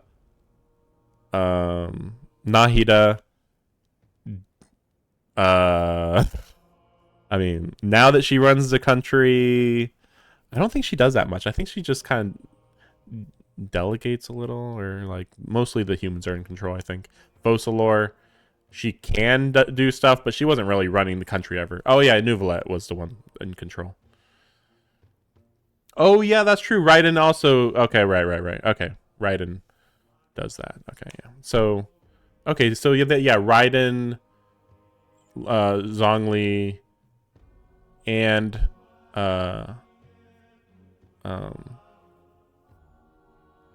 well, yeah, they all delegate to some extent. Yeah, technically, yeah, they're all making it so humans take over, don't they? You could even say that with Venti, even like Venti's like, oh no, I'm good, and then just lets the knights do everything. And yeah, again, Same thing in Sumeru and Fontaine. So I guess Mavuika is the most hands-on. Although, yeah, Venti's, yeah, well, you know, Venti's weird. I was looking at that scene again where he gets his Gnosis taken, and I'm so confused. Like, I know that Venti is weak, but it's weird because it's like, well, he's still a god, even if he's a lower god. And he has a Gnosis, which is supposed to power him up. And yet he still can't beat, what's her name? You know, the, but I guess Venti is, like, supposed to be, like, crazy, like, even weaker than, I forget how weak. They were, like, really talking about how he's crazy weak. Oh, he gave the authority back to Dvalin. Isn't there supposed to be 2 other dragons, by the way? That never came back up. I guess maybe they'll bring that up when we go back to Mondstadt, I guess. No, I do not remember the scene where Dvalin catches us. I don't remember shit about Dvalin. That was fucking 4 years ago. I don't remember shit. Nobody remembers anything about Dvalin. So that's how you relax. Well, it definitely seems like your style. All right, let's go our separate ways for now.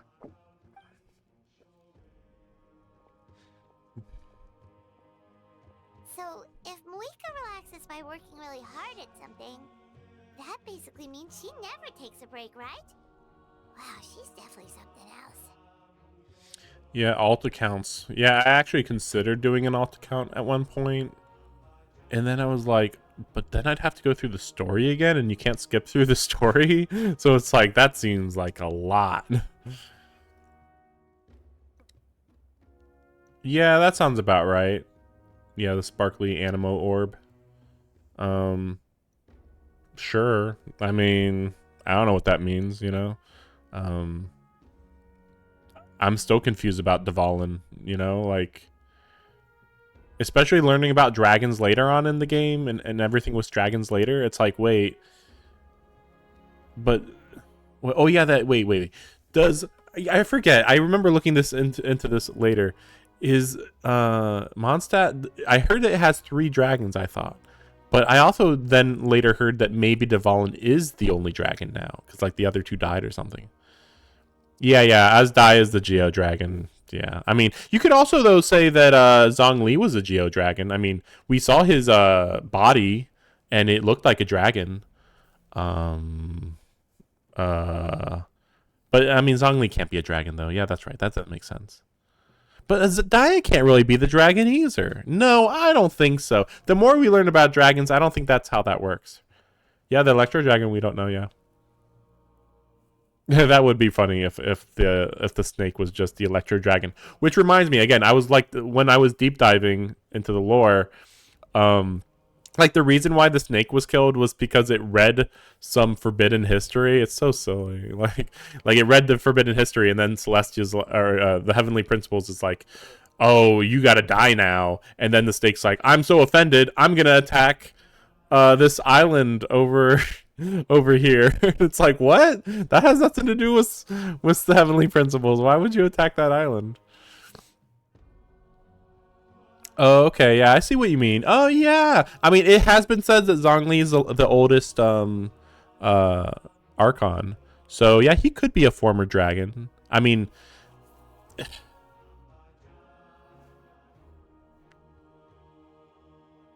same knowledge that corrupted Ruka Devada. Oh, was it the same knowledge? I always just hear like it's forbidden knowledge. I don't assume it's the same forbidden knowledge. That's not the way that it was portrayed, because I think I actually read the book itself in the game when I was looking into it, and it didn't portray it that way. Of course, this was because it was before Sumeru. Yeah. That still seems like really... Well, Oh, yeah, okay. I mean, there's a whole secret there. Because, like, forbidden knowledge is basically just any knowledge from before the Heavenly Principles showed up on the planet. Because I think the Heavenly Principles created Irminsul, and that's kind of the current plane of existence that we're at. Yeah, they refuse to use the same name for anything. But yeah, like all the rules of the planet have only existed for the last like 10,000 years or something. Something like that. So anything that's from before then would be forbidden knowledge and would like infect the current rules of the world, something like that. But then like I don't know what the abyss is. Oh, that all sounds interesting. But then what the fuck's the abyss? I don't know. Aliens? Who knows? Like it seems like it's just aliens. It's weird. Oh, hello. Sorry, Malika's not here right now. Oh, There you are. hey. We made it. What's up? Other than our plan almost falling through, nothing at all. The preparations took longer than expected. We were so worried we wouldn't make it before you left on your next big adventure. Oh yeah, that's true. That the loading screen does say that, doesn't it? That is like the biggest it's like, yeah, sure, whatever. Like, no, but real shit. The most real shit that ever happened in any game. We've been telling you all along. These laws, are they good? Are they bad? And all that. Well, if you hadn't overslept. You know, it'd be interesting though, like if they could like revert the planet back to how it originally was, but based on how we've heard that it basically created a mini apocalypse, just getting the Irminsul installed. That's right, because after one of the wars, I think during the during the Second Dragon War, I believe that's after the Second Dragon War is when the Irminsul was installed, or the ley lines, I believe, is when they were installed. Yeah, when that happened, there was like a big cataclysm. So like if you upended that, it would create big issues all over again. Yeah, Samsara cycle. I don't want to think about it either. Details. Anyway, come on. Let's go to the people of this. Hold on. Tell us what's going on first. Oh, yeah. Jumped the gun a bit there, didn't I? Basically, we know about your super important mission coming up, and we want to give you a proper send-off. Before the pilgrimage, we usually hold a huge feast. All you can eat. Ooh, all you can eat? I knew that would pique your interest, Paimon. You can eat to your heart's content.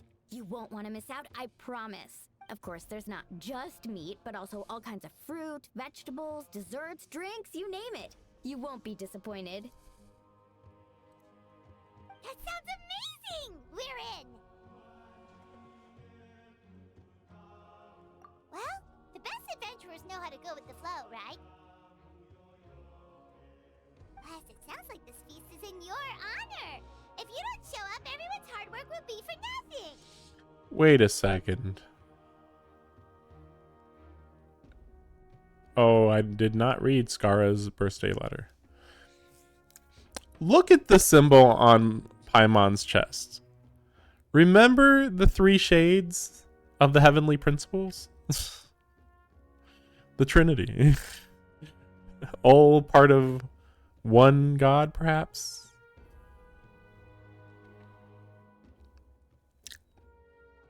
But then you mentioned like there might be 4 of them. But yeah, so it's weird. I know I read 3 though, so I'm confused. Unless like Paimon is the hidden 4th one or something.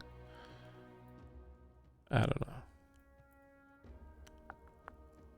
It's so weird because I know I read 3. I mean, I just read it. It's our fault for not telling you earlier, so it's okay if you can't make it. Still, if you're not busy, we'd really like you to be there. It'll be super fun. Yes, let's go eat. Why does Kachina have oven Hold mittens? up, traveler. Did you think of something? Why don't we invite Mavuika? Isn't she painting? She doesn't like painting anyway. Let's take her. Is that okay? It's not like we prepared anything fancy. Well, I I definitely wasn't expecting that suggestion. She's the Archon after all. Maybe it's not our place. But we might as well extend the invitation. The Archon is about to fight for us with everything she has. This feast is in her honor too. Then who's gonna be the one to invite her? All of us, of course.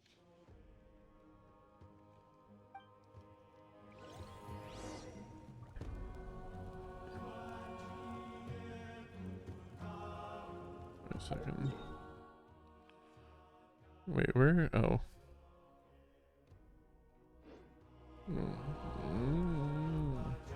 Wait, where? Oh, because she's behind the throne, right?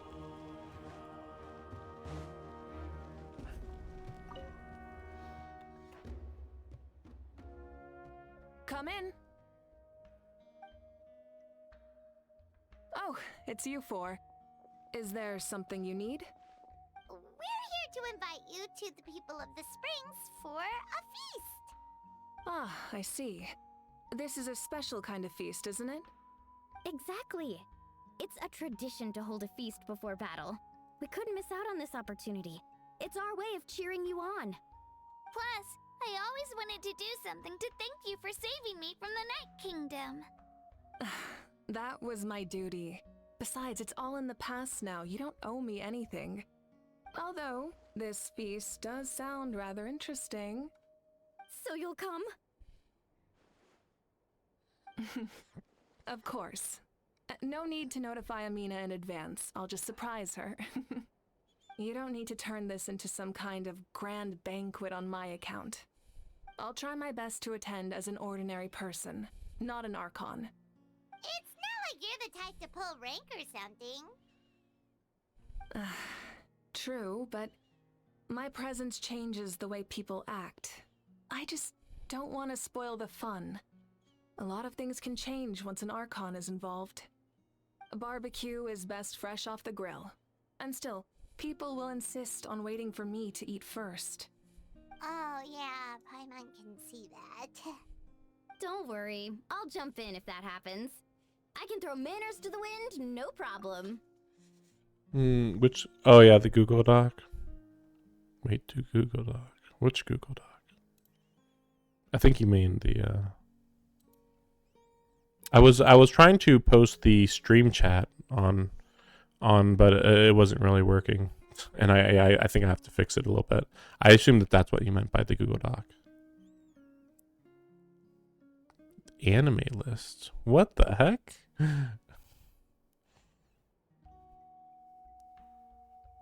Anime list. What? What? Oh, I'm trying to think. Oh, it was probably this one. Ah. Oh, because I get why. Okay, I see. That was the other thing I was looking for. Right. That's not a big deal. No, yeah, I see. It's because of because I was trying to. So I opened a different tab and I was looking into the heavenly principles because I'm like, why did I think there was 3 shades? And I think it was because I was reading something that mentioned Isteros, and then I was thinking of the 3 shades other than Isteros. But yeah, I opened one. Yeah. Like in one of my other streams, I was looking at one of the. Oh yeah, I was looking at some leaks in a Zenless Zone Zero stream. So that's why that it's still tied to that to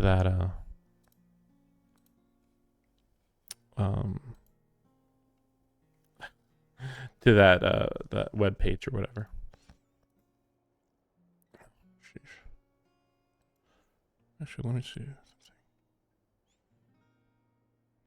That actually is like really out of date. I just realized the anime to watch thing. Like that's not that page isn't even actually for anime to watch. It's actually for movies to watch.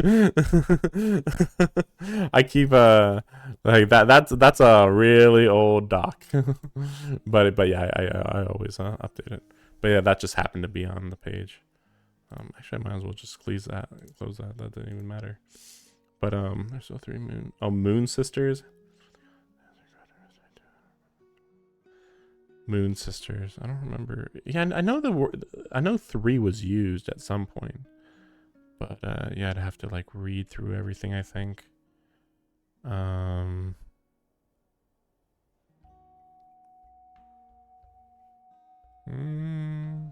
don't remember where I saw that.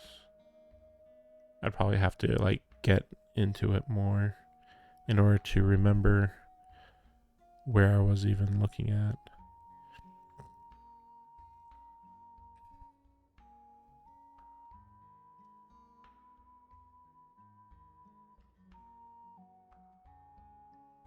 Yeah, there's a lot of weird details. Oh, there's the Moon Sisters.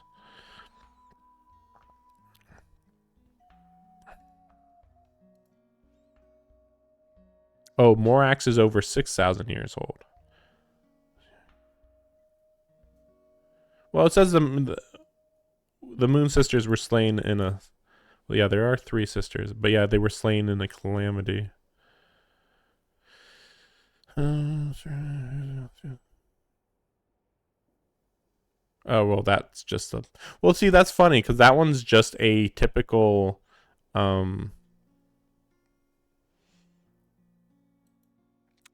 moon... It's funny. The three Moon Sisters are just a very... what would you call it? A generic tale about why there's a moon in the sky, and it just says, oh, 2 of the sisters died, and then the last one became the moon that you see in the sky, and that's it. Like, that doesn't sound like literal, right? It just seems like a very typical moon mythology type thing. But you know, there could be a connection. Could be related to maybe Celestia is the body of one of the Moon Sisters. But yeah, I mean, that could be anything. Yeah, I could go into this a little too much. No need. I can take care of it. Anyway, thank you for inviting me. It really means a lot. I don't need to finish it. I enjoy the process, but now there's something more interesting to do. Then let's go together. Oh, yeah. So I was going to mention... So, I always heard people... That's the fake sky. Yeah, the fake sky thing. Well, the fake sky... Well, okay, my issue with the fake sky is that what is even the point of the fake sky? Because it's like, okay, you know, given the galaxy brain shit that we know, that people in the Genshin universe don't know, you know, that we know about Star Rail, we know about Honkai Impact, and the everything happening in space, okay?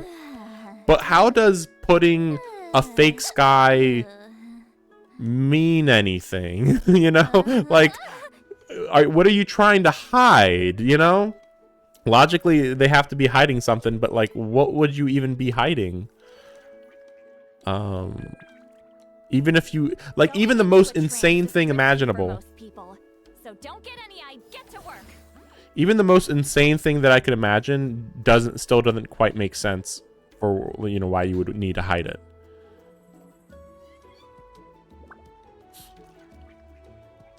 Wait, Celestia is keeping Teyvat secluded?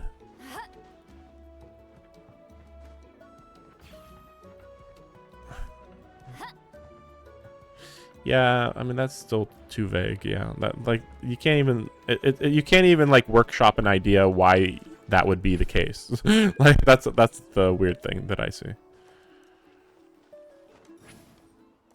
You know, I actually was assuming that in order to use the pillow, I had to use her skill, but then I just noticed you can just use it anytime, which means she's just got a free super jump. That's crazy. That's really crazy.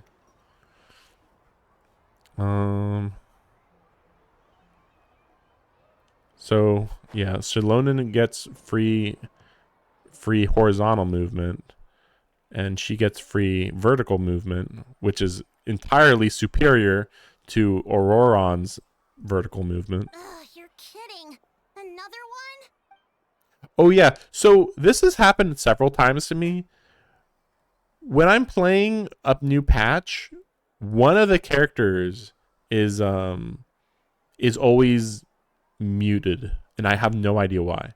Like last patch, I think it was Kanich. Oh no, it was Kachina. I think last patch. And yeah, this time it's Kanich. Usually it's only one, maybe two characters, but I don't know why. Are you serious? Are you? Please tell me you're freaking serious, or is that just a joke?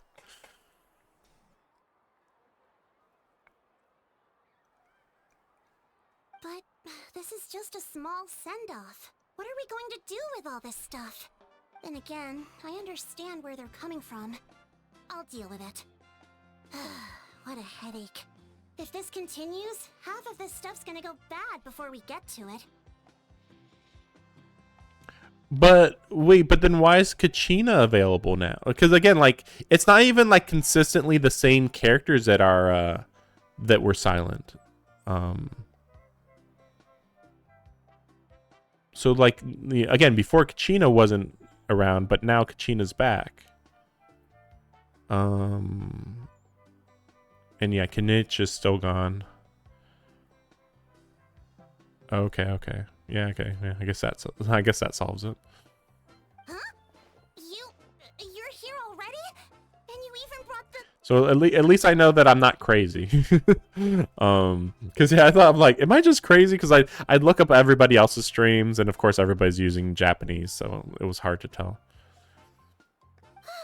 Archon? What are you doing here? Being bought out of the contract can be, yeah, pretty significant.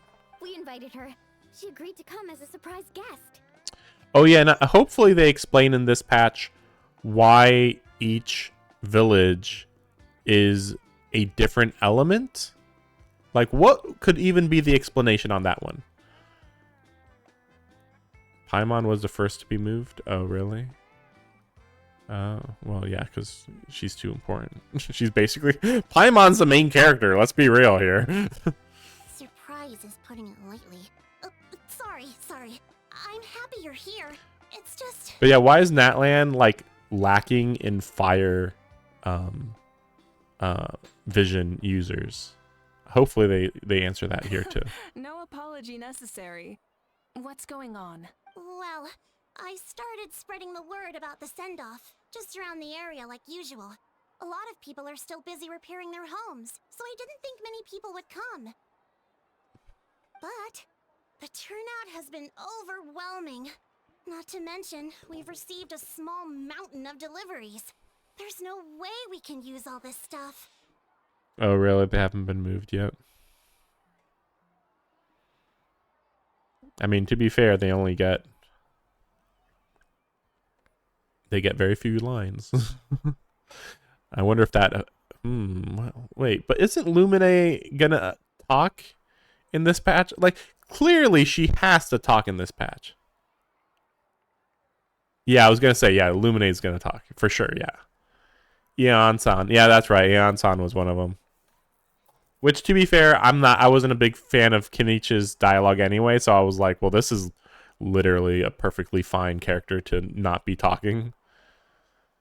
Yeah, I figured that we'd be talking in this patch, logically, you know, if we're getting our fire powers this patch. That's our Star Outlander's popularity for you. You're saying everyone's here because of us? Yep. The news about your impending mission with the Pyro Archon has spread all over Nutland. I wonder if Yansan's voice actor... Well, no, that's right. They don't care. Okay, never mind. I was gonna say, like, I was wondering if that affected like their plans for how Yansan would be in the story, but then I just realized no, they can just have it in Japanese or Chinese or whatever, so they wouldn't care. I'm still confused why Yansan isn't... We haven't gotten their village yet. Like, there's no good reason. Kenichi's backstory. I mean, it's weird because I did watch it. I mean, is it interesting? Like, I know that I did the village quest for his village. So if it wasn't, it had to, that has to be what you're talking about logically, unless I just like missed out on some small bits of dialogue here or there. I don't remember what you're talking about. Plus, you were amazing in the recent battle. A lot of people are here just to thank you. Basically, this whole thing is happening because so many people wanted to see you. Yeah, Moika and the Traveler are in this together. They both deserve a celebration. Well, this is the perfect excuse to throw an even bigger party. All this extra stuff was gonna go to waste anyway. No need to go to all that trouble on my account. That's not why I'm here. And the character details, well, I definitely don't see those. I mean, I haven't looked into them, I should say. I suppose I could have looked up in the Wikia or whatever, but yeah, since I don't have the character, it's not super accessible for me. Besides, with so much of our nation in ruins, resources are still scarce. This extra spending for my sake is the last thing we need. That reminds me, though, I actually have been planning to go into the character details for many of the characters. I keep forgetting to go and look. I think I haven't looked at that in like 3 years at least.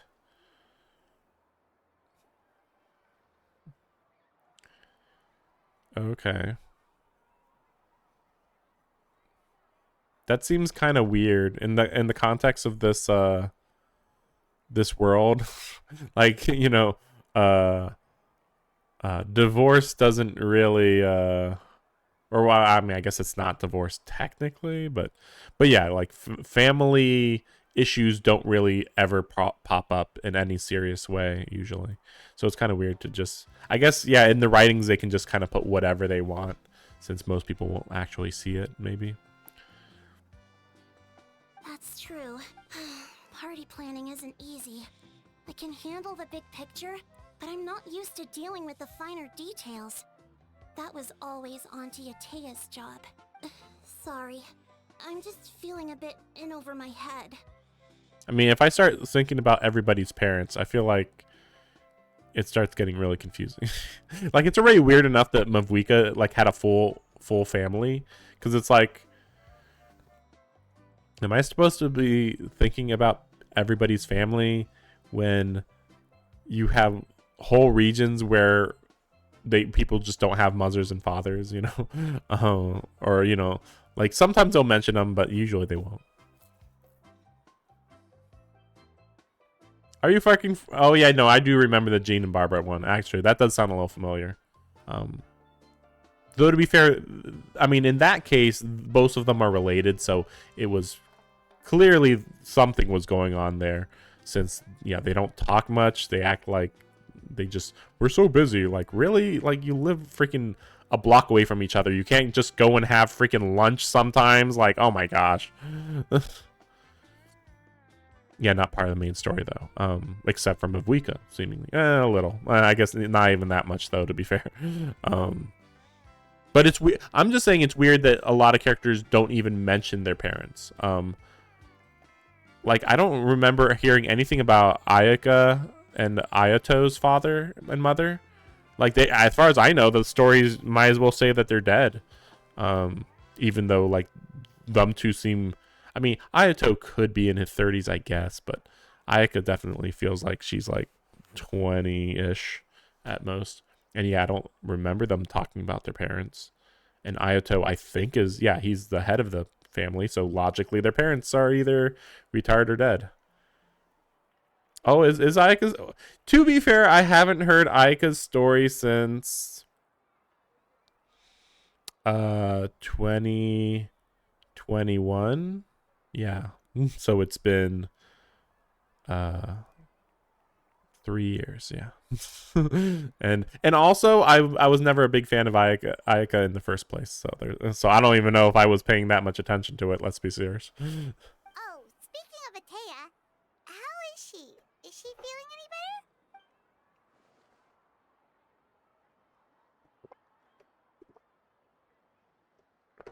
I think Atea is dead. better? Oh. Wait. So did she die off screen then? Actually, there's something we haven't told you.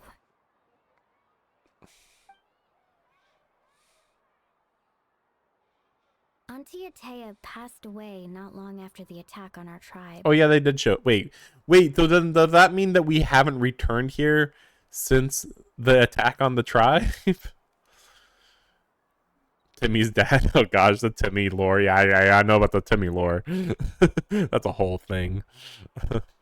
I mean, let's be serious. You can just assume everybody's parents in Mondstadt is abusive. Just everybody's.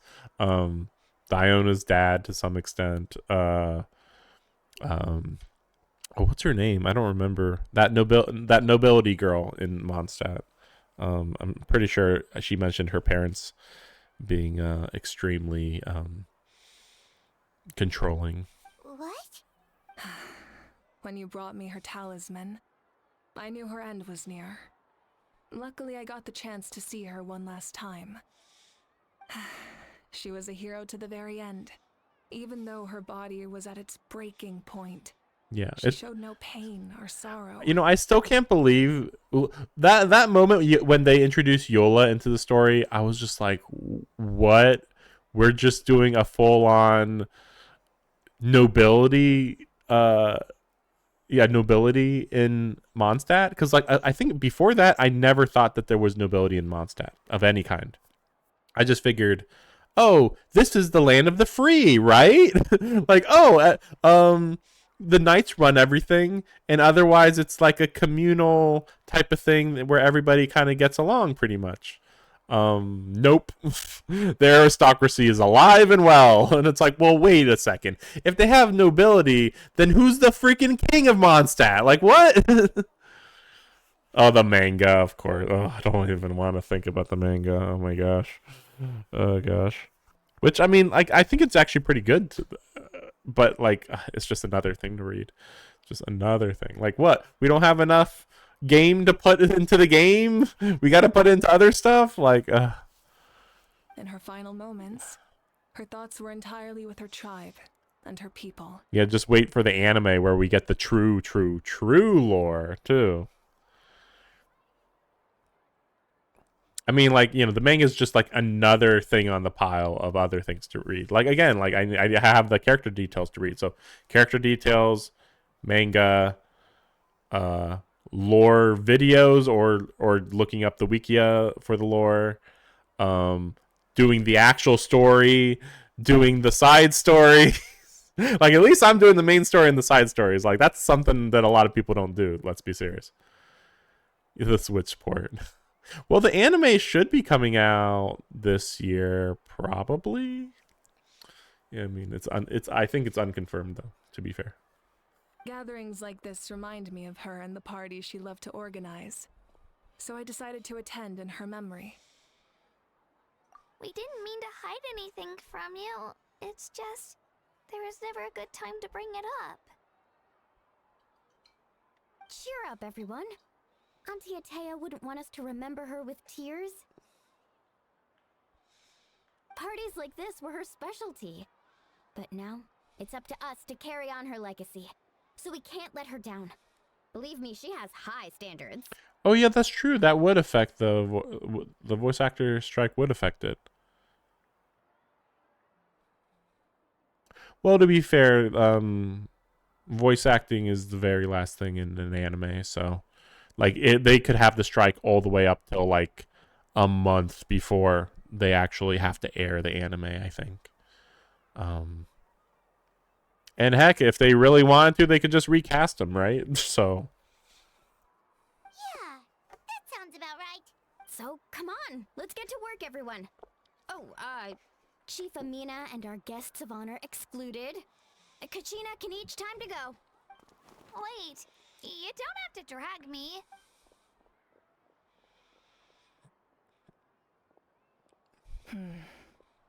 Amina, you mentioned something about a surplus of supplies. I may have a solution. First, invite anyone who comes to deliver supplies to stay for the gathering. If it's a caravan, ask them to extend an invitation to the sender as well. Make it clear in the invitation that anyone is welcome to attend, but you're no longer accepting donations.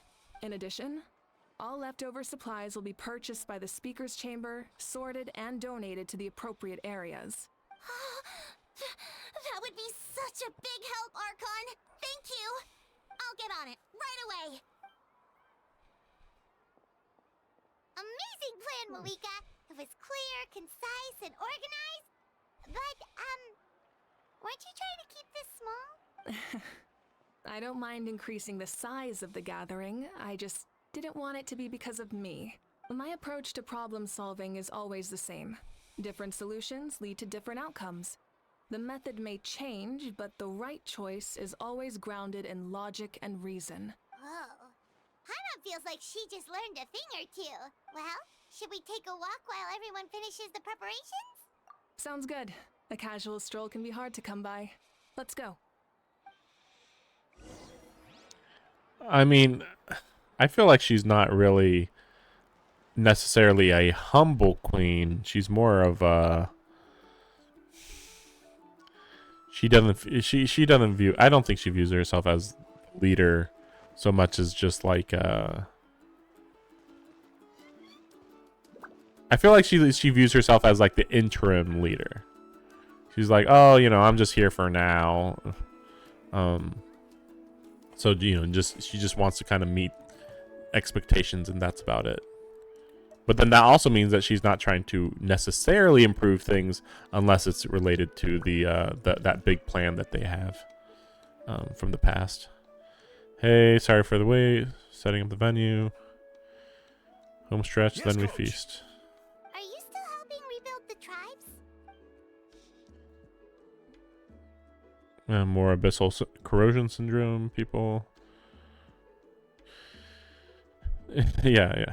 Well, exactly. That's why. Yeah, planning to sacrifice herself. Yeah. Oh yeah, the Draught of Lucidity for the worst case. I heard about your efforts. The speaker's chamber can take it from here. Yeah, that's why I wouldn't really say that she's humble. She's just like, you know, I guess to be fair, she could have been like a dictator right up until she was going to kill herself, I guess. But I mean, the fact that she's even willingly sacrificing herself kind of means, what would that mean? Like, yeah, she's a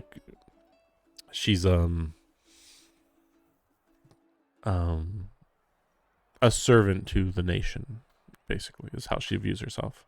It's more effective to have a focused task force, and the speaker's chamber can contact the Fatui directly for more doses. She's being detached from everything. I'll believe that when I see it. I mean, if that's the case, then at the end of this story, and then when we see her in the character story, that she better act significantly different, but I doubt that.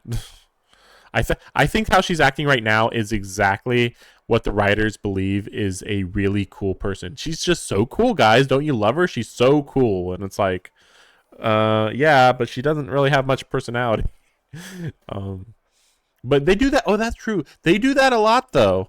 The more you're in politics, the more these writers are like, this person has to be, you know, especially if they're like a playable character, they can't be corruptible. They have to be professional, because you know, or Chinese businessmen, right? You know, it's they can't make incorrect decisions. That's why you get all these moments where smart people are usually people in positions of power. Meanwhile, in the rest of the world, oh no, politicians are the dumbest people ever. What are you talking about? Dr. Ed stadiums are busy. The worst is over, so it should be fine. I'll confirm it myself later. Because yeah, there's so many times in Japanese media where it's like, oh, I know exactly what's happening in the story, says this person in charge, and it's like, you know, you got to be a little more realistic. Just because you don't, somebody doesn't always have to know why a plan is being done. Like, they always have to be like, oh, here's the people in power, or here's the smart person, and they always know what's happening. And it's just like, no, this is just stupid. Oh yeah, well yeah, for Farina,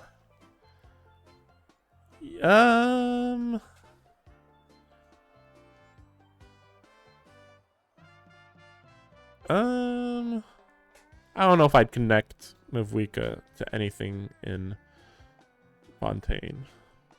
I mean, it's true, but I don't. Well, for instance, I wouldn't really say that the game has done anything to make me think Mavuika is a portrayal of the peak of humanity because she's incorruptible and she's super resilient and will make sure that humanity lives. Like, I think that's going a little too far. I think that the story is a lot simpler than it really is. Mavuika is just like a good-natured person who just wants to help people. That's it. Nothing more to it. That's how I view it, at least. I'll be in touch with next steps. I just need you to compile all existing patient records to ease the transition.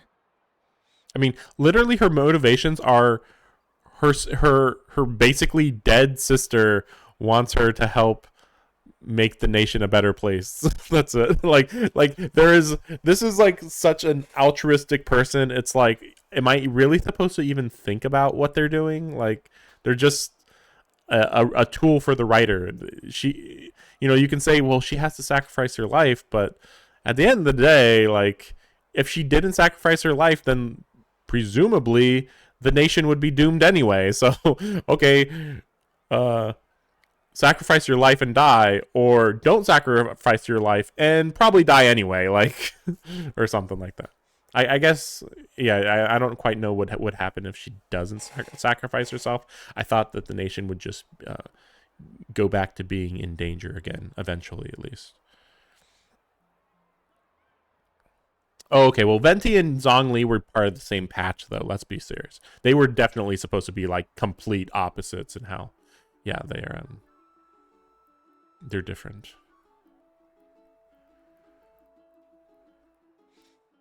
There's definitely a connection between Venti, Zhongli, and I, yeah, or A, yeah.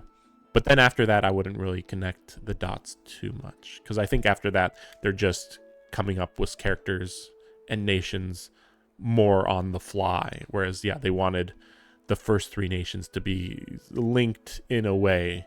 I mean, they were constantly mentioning how the harbor was like a really central focus of the world for such a long time. Oh, yeah, I see what you mean.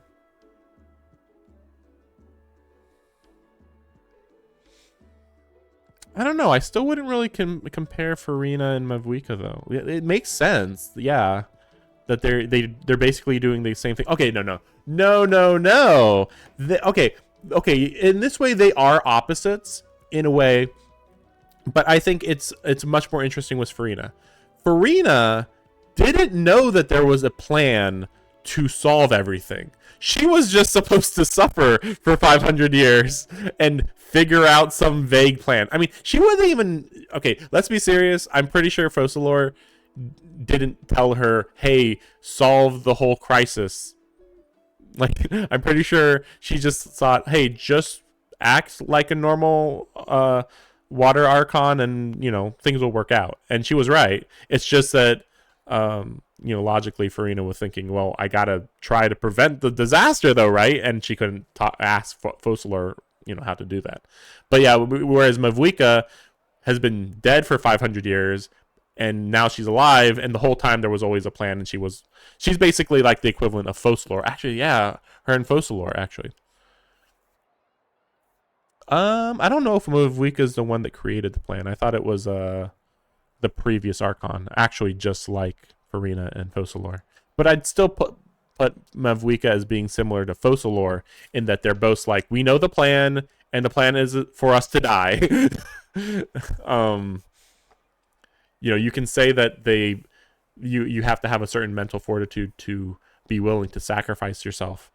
But again, like if the result of not sacrificing yourself is that you're going to die anyway, or okay, no. It's not that they would die anyway. It's that the nation would fall anyway. So again, do you want the nation to fall, or do you want to live for a little longer?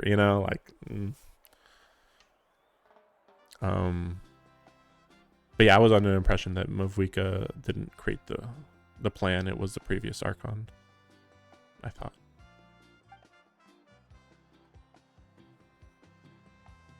Wow, that's so responsible of you. We'll just power after all. But there is more of a connection than I was thinking, actually. So in that way, it's kind of funny that I keep forgetting people's names. Nahida is like alone in how her character, her story doesn't really connect to a lot of people's by comparison.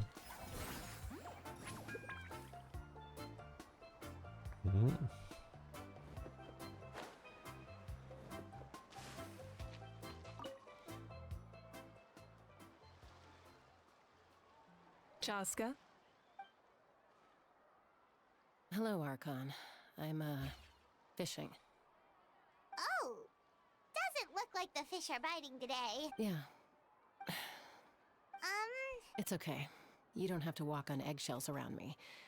I know you can tell I'm not really trying to fish, but gazing at the water puts me at ease. I went to visit your parents, Chaska. Of course, I could only offer a few simple condolences. You helped a lot, actually. My mom has been doing better since your visit. I've always been grateful to my parents for taking me in, but now I have an even deeper sense of responsibility. I'll never be able to replace Koichi, but I will do everything in my power to pull them out of their loneliness and despair. Actually, I just remembered. Yeah, the whole relationship with Chaska's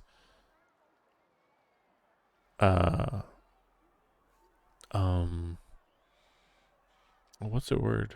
Foster parents and Chuyuya. Like, oh my gosh, that was crazy in depth as far as family drama goes. That was crazy. I didn't think they would go that far. Which is why I'm really annoyed, because Chaska's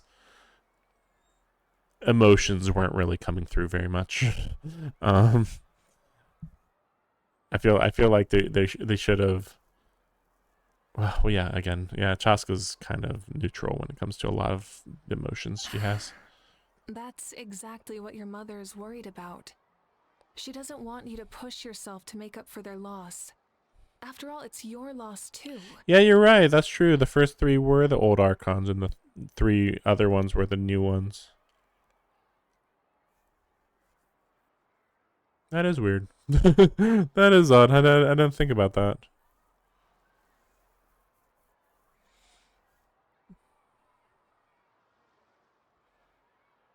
I still say Nahida is my favorite one. Even if she's not the most effective one, she it feels like she always follows a good train of thought. Whereas the rest are like, they know the plot of the story or something. I mean, I don't know. Maybe it's just the facial animations that's the issue.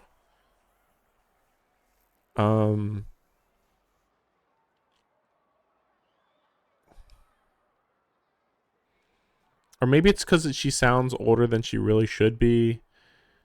I don't know. I feel like there's some lack of emotion in some way with Chaska. Grief is not something that can be measured against others.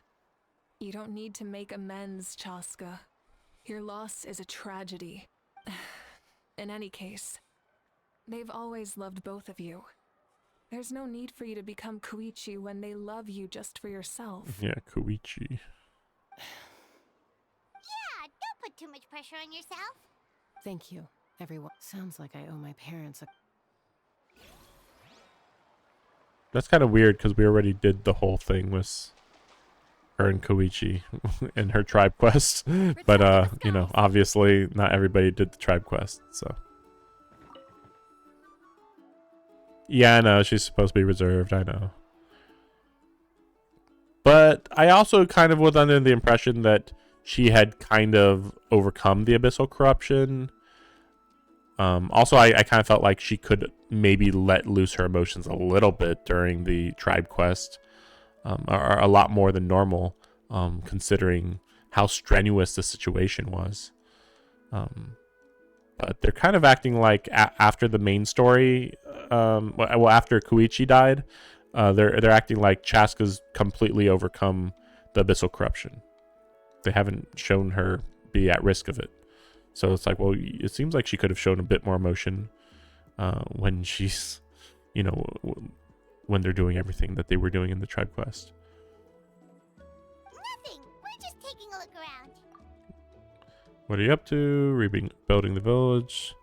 Saurian hunting work. Special mission. That's a bit of an exaggeration. I just asked Kanich to help identify some of the unknown casualties from the battle. Unknown casualties. The fighting consumed all of Natlan. Countless humans and Saurians were dragged into the conflict. So a lot of investigative work is required to confirm their identities.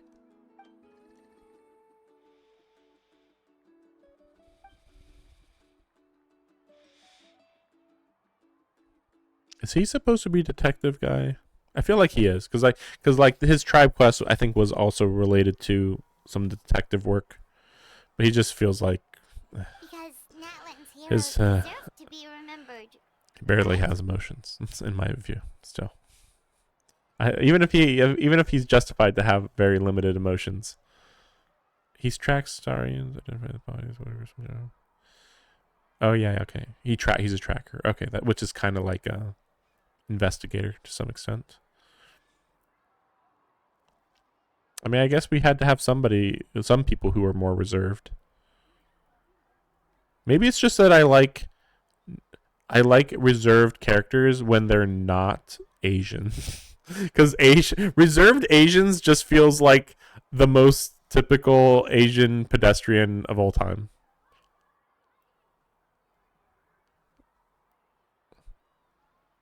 Which is just like every Asian pedestrian. Exactly.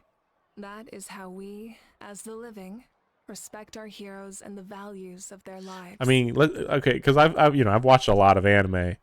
Anime, they have reserved characters, but like there's still like a bit of a style to them usually.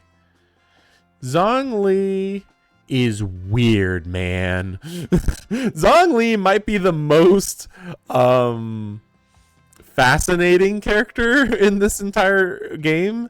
Because yeah, he's like really strict. He's like literally wearing a business suit.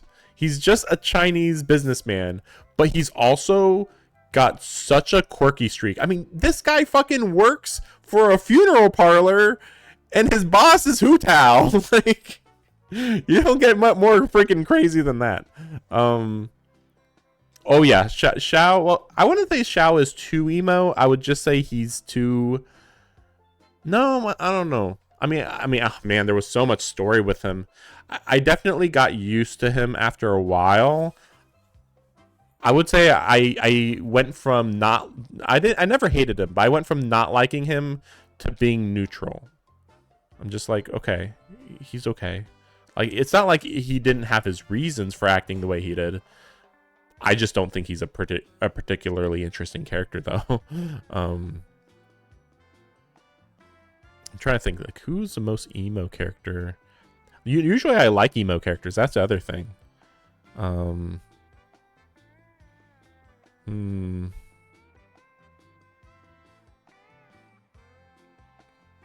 Yearly Fit Lantern right date. I'm looking forward to more Hu Tao event, of course. I want to see more interplay between Hu Tao and Zhongli. I love it every single time that the Hu Tao tells Zhongli to do anything. It's like, I'm your boss, go do your job. And Zhongli's like, okay. It's just like, what the heck? It's so weird. And it's like, I mean, slowly we're at the point where it seems like Hu Tao probably knows that he's the Archon. But she's like, whatever. He's my employee anyway, so it doesn't matter. So let me know if you need extra help, Kanich. Zhongli and Venti. I feel like there's not much more interplay between them anymore. At this point. Now that I think about it, Shouldn't wait a second. Team searching for the fallen need the help more than me. The longer we take to find the dead, harder it will be to piece things Understood. together. Doing my job. Hey, looks like the food is almost ready. Let's head over. Paimon can't wait to feast. Oh, but Wait a second. Yeah, I don't need to listen to these two. I'm good. But we need to go talk to Kachina and Auroron. Oh yeah, Auroron. I despise that guy. Oh my gosh, he's so annoying. No, I was just thinking, what's her name again? Nahida is should be showing up.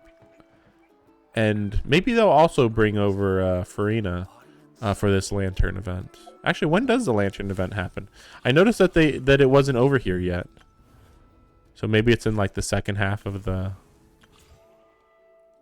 like in 16 days or something like that. Yeah, I bet it's in like 16 days. Nouvelette? No way. Nouvelette can't get that far away from, I don't think Nouvelette can get that far away from Fontaine. Like, seeing him show up in Chenyu Vale was like, whoa, what the fuck? it felt wrong. Like, you're way too far away from your office. He's actually, like, busy in his office. Whereas, like, Zhongli, you know, his job is to travel a bit. Chronicled Wish. Oh, yeah, that's right. There is a Chronicled Wish. Yeah, that's right. Yeah, I heard about that. I just remembered I can summon on here. I have all the characters. Wait a second. Let me check something. Are they I thought I heard a rumor that they were adding another 5-star to this. Are they? Or was that a rumor? The ladle Nouvelette made for us. Mizuki. Who's Mizuki? Oh.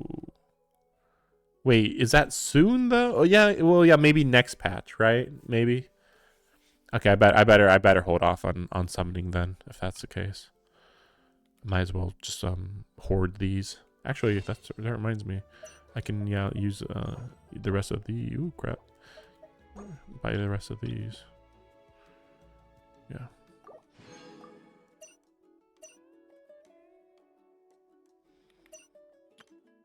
Oh yeah, what else? I don't think there's anything else to use these on. 5.4 allegedly. Yeah, I know. Yeah, it's so I noticed because I was actually today I was actually going over a lot of my games, and I noticed that that the leaks from Hoyo have been a bit lacking. Well, okay, well, Star Rail has a whole bunch, I suppose, but ZZZ and Genshin seem to have slowed down considerably. Like, yeah, sure, we know about Mizuki, but we don't have what she looks like, which is a first. So full. I'm practically a blubber beast. well, what's that? A creature from Fontaine with a super round belly. You've never seen a picture of one? Oh, it sounds so cute. Paimon can vouch for their cuteness. You can pat their belly and I'll even join in.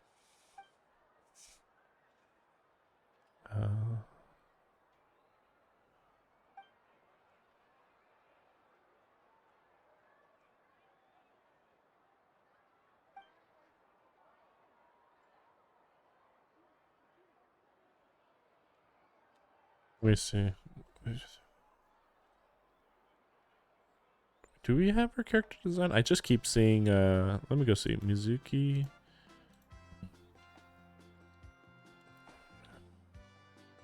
I just keep seeing Mizuki's, oh,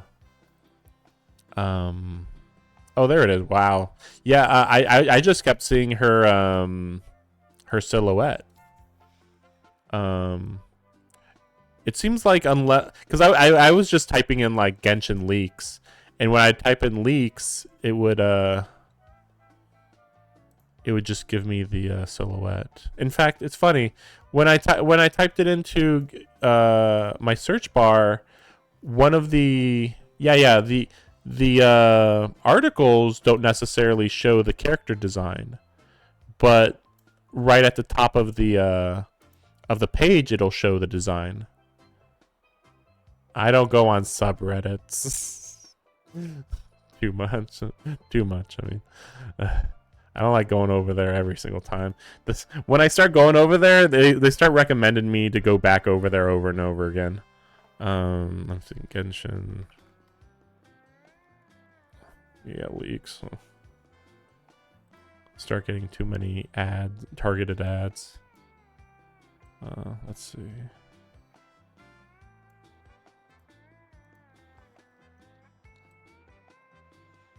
I assume that she's an ice type?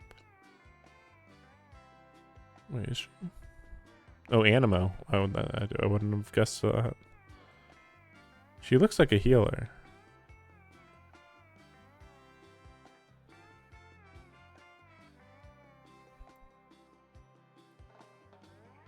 Yeah.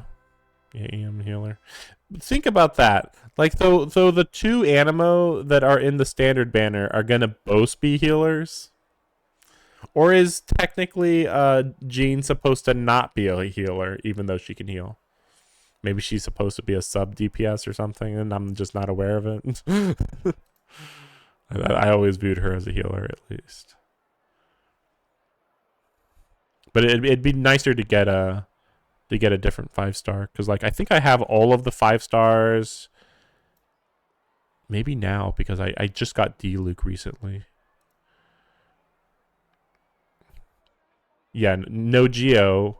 Yeah, or polearm. I mean, polearm, fine. I mean, they could have given her a polearm, though, to be fair. I mean, they just give anybody a polearm nowadays. But yeah, no Geo doesn't make sense. Yeah, that's true. We have I'm thinking about Sucrose.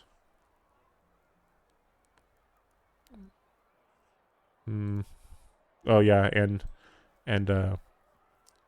Cloud Retainer.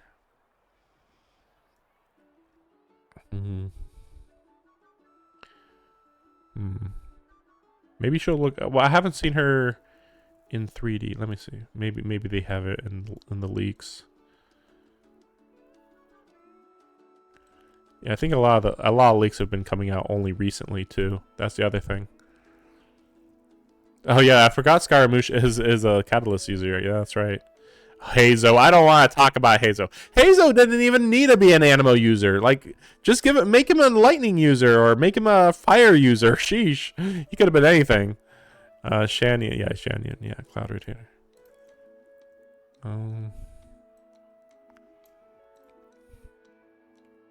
I would say Hazao might be my most hated character, but that's because I get really annoyed with detective characters in Asian properties, especially when they try to claim, oh, they're just supposed to be just like Sherlock Holmes, and I'm like, I've read like 20 plus Sherlock Holmes stories, and guess what? He doesn't know all the information. He has to actually go and find the information, and he has to do more than just ask people questions. He's got to like go undercover and like notice really tiny details that are funny, not necessarily, oh, I saw that scratch and that scratch had to have been made by nails, and this type of nails is the only type of nails that girls use. Like, well, I don't care. Like, what? Like, no, he has to like go undercover and be a hobo for 5 weeks, and then gets like this tiny shred of something that, okay, then we can work on that. That's more interesting. My precious, the slander. Animo boys. I found a 3D picture. Okay. I can't get a good understanding of what Mizuki looks like. Like, I see a 3D picture of her, and I just like, this feels like just an anime girl. Like, she's so anime looking. She kind of sticks out in a bad way. She doesn't feel like she's part of any of the nations. Oh yeah, that's right. I forgot that. Wait, no, she's a sword user. That's right.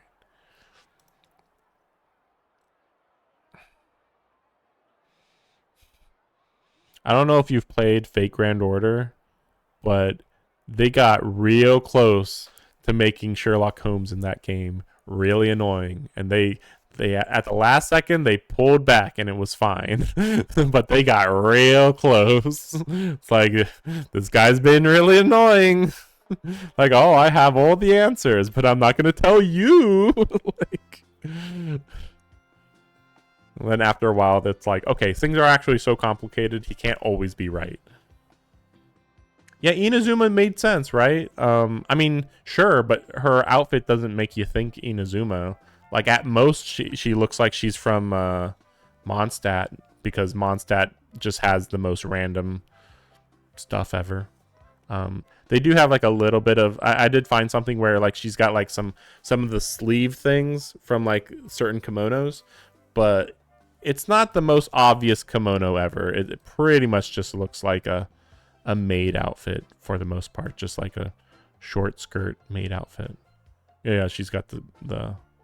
Wait, she's got a tail? What? Why does she got a tail? What? What animal is she based on? Oh, she's probably like a, like one of those undercover, monsters from, you know, like Yaimigo or whatever. Yeah, yokai. Yeah. Yeah, the only way to tell it's a kimono though is just like the things on the side and a little bit in the front, and that's it. Like it's barely a kimono. And yeah, of course the shoes. I mean, that's usually the easiest way to tell. But again, like it's too brightly colored for Inazuma, I feel like. But yeah, I can't tell what a yokai she'd be.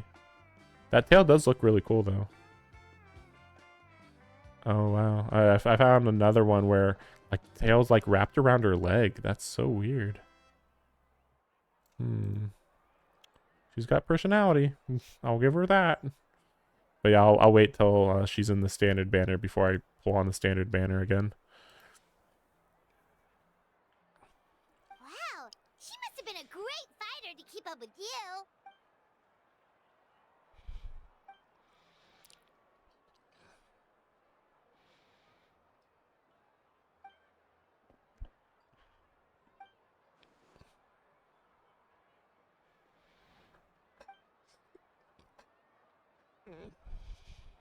Wait, now that you mention it, I've had dreams of Auntie Atea. She was her typical self, brave and stern. Oh, I've never had a dream that felt so real. Just like you said, it felt like I actually got to see her again. Suspicious. We're seeing ghosts in our dreams. Not good. So it wasn't just me. Wait, you've had dreams too? We got it. It wasn't just them. Some of the gramps and grannies who looked after me were there too. Growing up, I could always hear a degree of guilt in the way they spoke to me. It's why they never asked anything of me. Why they gave me so much freedom. I never wanted things to be that way. But even in my own dreams, nothing changed. They sounded exactly the same, just like real life. The same thing happened to me. I dreamt of Ayo's grandparents. Ayo? Oh, right, your Saurian companion. Ayo's grandparents fell to the abyss during the battle, so it's been really hard for him.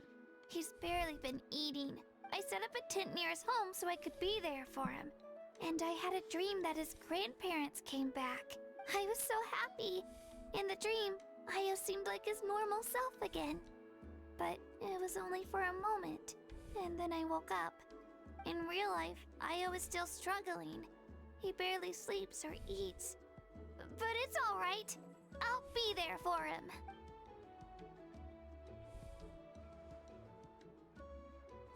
Traveler? Chaska? Did you two... When did this become story hour? Still, I have nothing to hide. I dreamt about Koichi. She told me I felt like a completely different person. She said I'm going down the right path, so she doesn't need to pick fights with me anymore. Maybe your dreams felt real, but the Koichi I saw was nothing like her real self. She would never say anything like that to me. That's because she's dead. So maybe she doesn't have to lie to you anymore. It was a dream. Nothing more. It's fine. I'm the one being a buzzkill. Well, what about you, Traveler?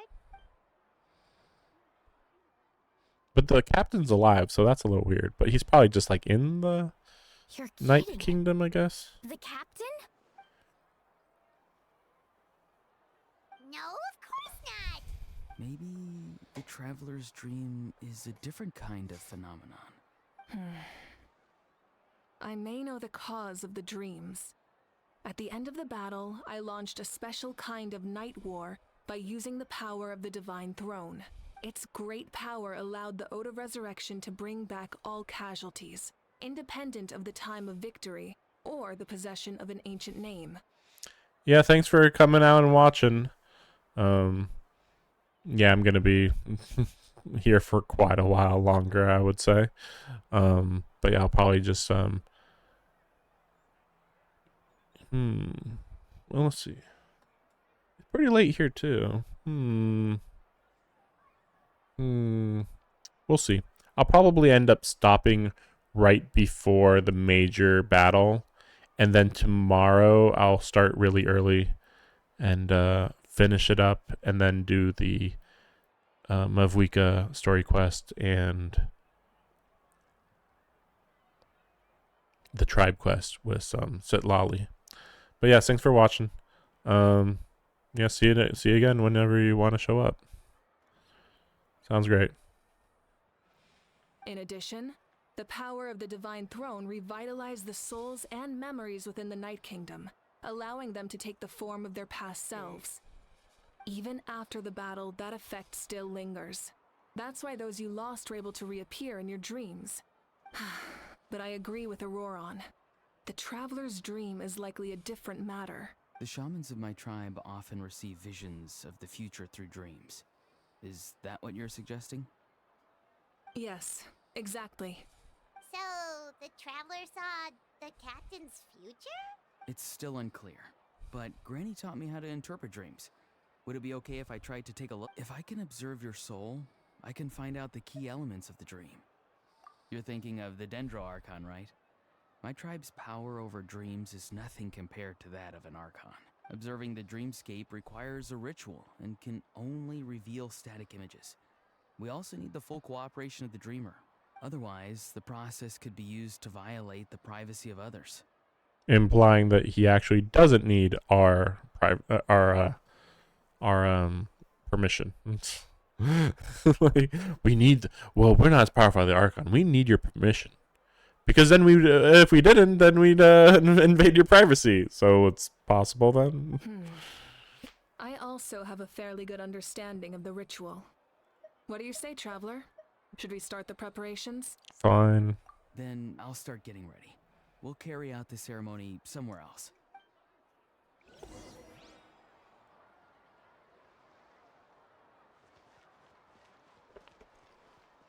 It just hit me that we haven't seen Sitlali or well, I noticed Shilonen was missing for a while. Return to the skies. She's so bored. Amazing.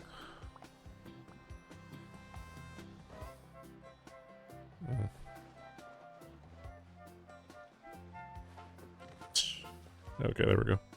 I never knew you could make it this way. This formula is new to me. Your granny never taught you about incense making? No. She usually just lists off the ingredients and tells me to follow the formula. Then you still have a lot to learn from her.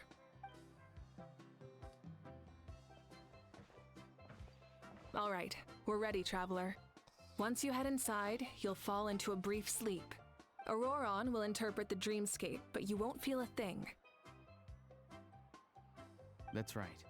Everything's all set. So, you just need to take a nap? How do you just fall asleep in the middle of the daytime? Okay, we'll see.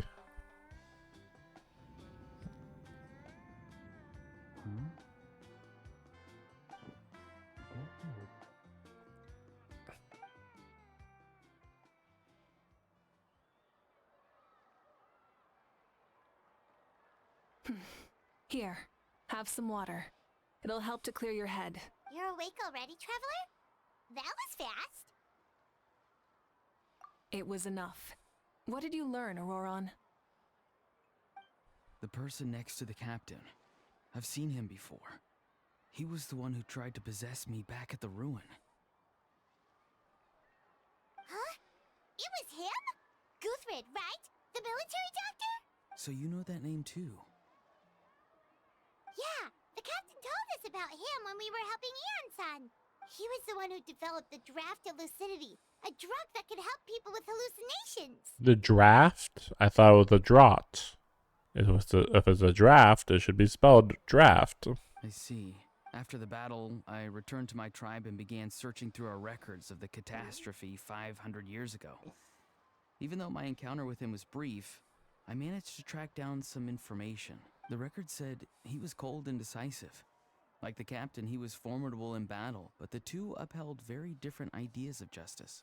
So, he didn't have the captain's sense of honor?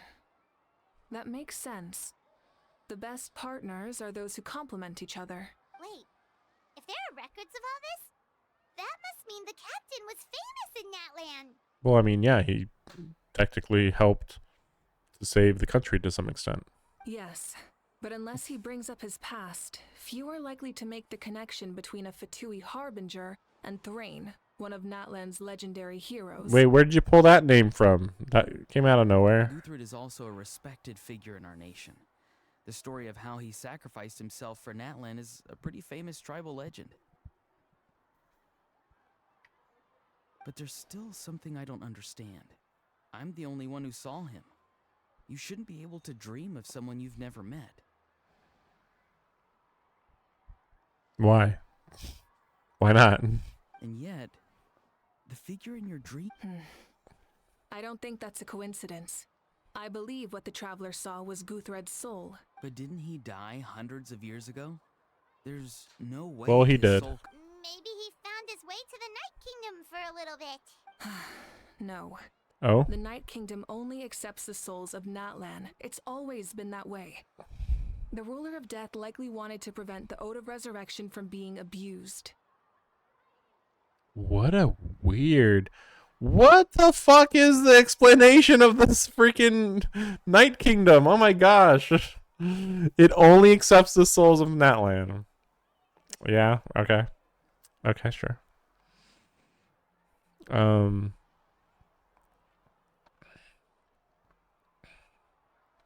I mean, if you were acknowledged by the Wyab, I think you're counted as a soul of Natlan, though. I mean, technically you need a name too, but hey, they have names, don't they? You just said that they have legendary names. That's all it takes. When I was with the captain, I could hear something coming from him. Souls that were not his own. I heard voices of sorrow and pain, sometimes faint, sometimes strong. He's like absorbed souls of his warriors, maybe? Wait, are you saying the captain has had Guthrid's soul inside of him all along? Oh yeah, okay, sure. That's the part I don't understand. Ordinary people shouldn't be able to... He's hear literally this. immortal. It's only possible for me because my situation is unique. And even then, you saw what happened. The Lord of the Night's voice triggers a violent reaction in those with fragmented souls. I even checked his soul myself. It's resilient, radiant, and entirely in one piece. Yeah, basically he's got a weird body though. You know, the souls can just latch themselves onto his soul probably, or his body at least. He's like, my best guess is that his soul is fine, but he's allowing himself to be possessed by several souls at once, but he's still the dominant soul. Maybe it had something to do with Guthrid. It's very possible. It's still too early to tell, but the continued existence of Guthrid's soul is likely the key to figuring out the captain's true intentions. It's to free the souls because they're trapped in The Night Kingdom? I don't know about that. Yeah, wait a second. I don't know about that. I agree. The captain never revealed anything to you? The two of you worked together for quite some It time. was like a week, probably. No, he rarely talked about himself. We were united in our efforts to save Natland, but it never went beyond that. Let's come back to this later. One final step, and we save Natland for good. That must be our focus. I'll tell the officials at the speaker's chamber to monitor the captain. Nevertheless, I doubt his goal will interfere with our plan. Such a stupid thing to say. She's acting really dumb right now. Yeah, he's definitely up to something. But there are far more important things for Paimon to worry about. Like if Paimon had to rate her level of worry, the captain gets maybe 50 points. But considering the final battle, you two get at least 2,000! In any case, conjecture will only get us so far. It might be more useful for you to ask the captain directly, Auroron. With any luck, he might just tell you the truth. Huh? Me? Don't tell me you haven't noticed his respect for you. The first of the Fatui Harbingers doesn't work with just anyone. Fortune favors the bold. So if you ask me, posing the question directly is the wiser choice. I'm not so sure, but I'll give it a try. All right, let's head back and enjoy the party. I'm gonna look at the settings real quick. It just kind of hit me that like I'm not sure.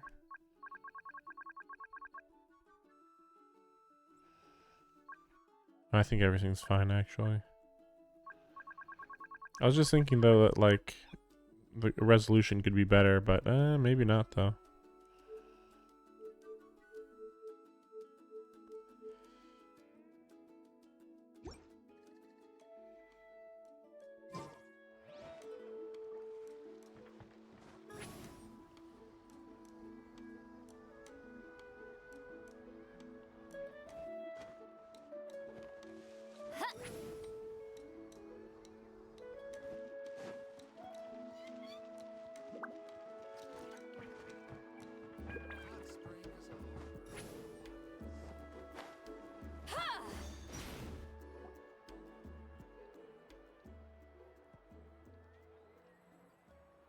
Thank you so much for coming, everyone!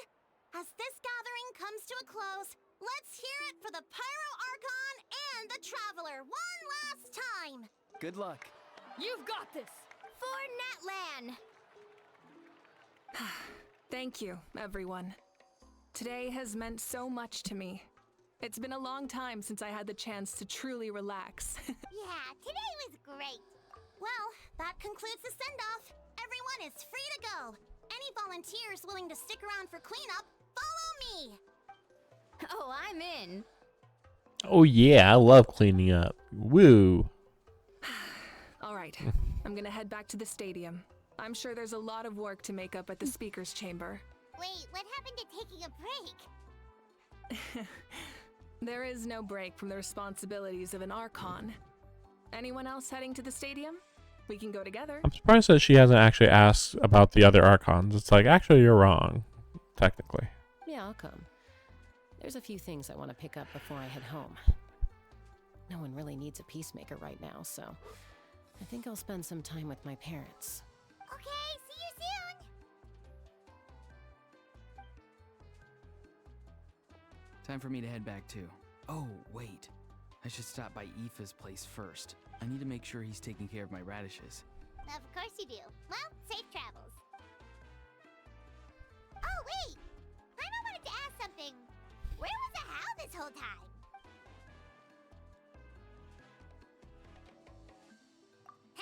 What goes around comes around.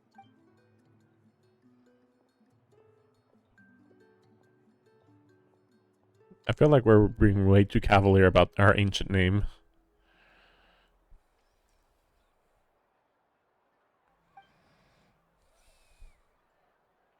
Well, I guess I should head out too. It's gonna be super late by the time I get back. I think I'll go see Shilonin. She's probably done with your ancient name by now. I can check for you. Yeah, Shilonin is an amazing engraver. She usually works really fast. But your ancient name is a special case, so I can't say for sure. Well, we also don't have anything to do, so why don't we go together? Oh, it's okay. I'm not alone. Turbo Twirly's with me. Still, if you want to check on the progress, we should definitely go together. Getting an ancient name is such a special moment. Whoo! Let's go! Mm. Help! No, I don't care. Mm. Like what? It said follow the path, and it's like what? Looks so far away though.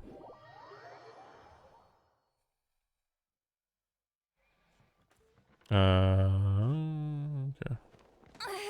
I'm sorry.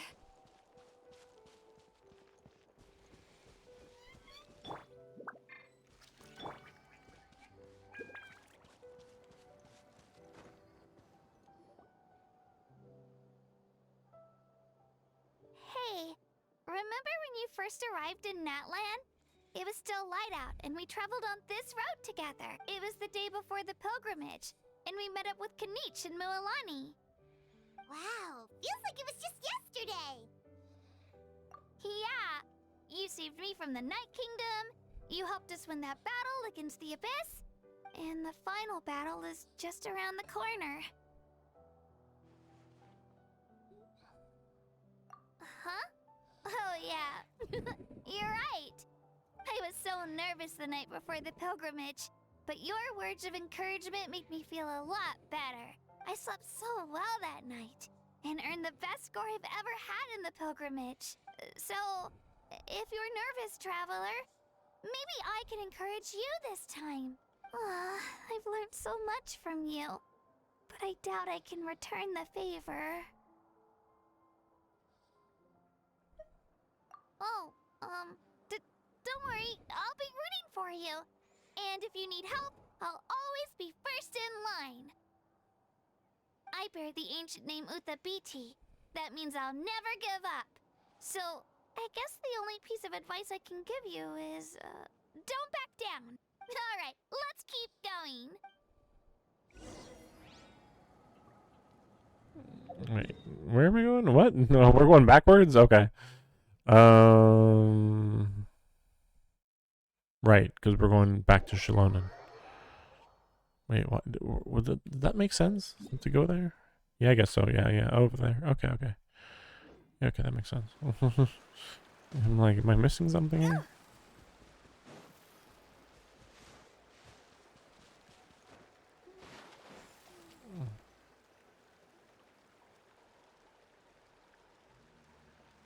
Hey, this is where we met Toto, isn't it? Yeah, but Toto probably won't be able to come back here for a while. During the battle, Toto refused to leave this place. Monsters started closing in and he got really injured. But an amazing doctor saved his life! The doctor said he refused to leave because of his territorial instincts. I have a different idea, though. Toto is a gentle creature. He's not aggressive or territorial. He loves his home and wants to share that with everyone in the area. I don't like conflict or violence either. Toto and I are similar in that way. But we want to protect the things we love from being destroyed. So, we chose to fight. Love is an extremely positive and powerful emotion, but sometimes it comes with pain. That's what my dad always says. Now I finally understand what he meant. It's alright. This will all be over soon. The fact that I was born in this era, that I got to meet legendary heroes like you and our Archon, actually makes me feel really lucky. I've always wanted to see what Natlan would be like without the Abyss.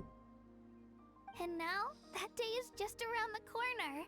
I know you two can win this. Yeah, it's time to get this over with. We've still got a long journey ahead of us. Do we? Do we though? Come on, we're almost there. It's really funny that they say that because based on what we know, they based on what they believe at least, they only have Snezhnaya left. I think I'm gonna stop right there. I'll do some quick grinding on this. So maybe, let's see, probably just one more level, right?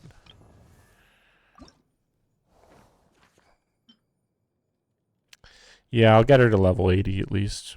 That should be fine. I gotta level these up though too. Actually, can I do that? No, nope. I still have to teleport over to craft them. But yep.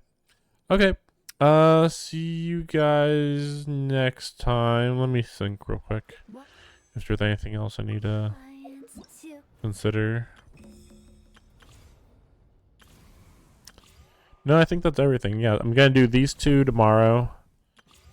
You know, maybe 4 hours for this one, maybe, probably less though. No, I think it's, I don't remember if it's supposed to be 4 hours or 2 hours. Let's say 2 hours of this one and 2 hours of this one, something like that. And this one, yeah, I do off stream. So yeah, and yeah, finish this one off. So seems good. 3 clients. Okay. Yep. See you guys next time. See ya. See you soon, to be more accurate. Tired of playing the game. Ain't it a crying shame? I'm so tired.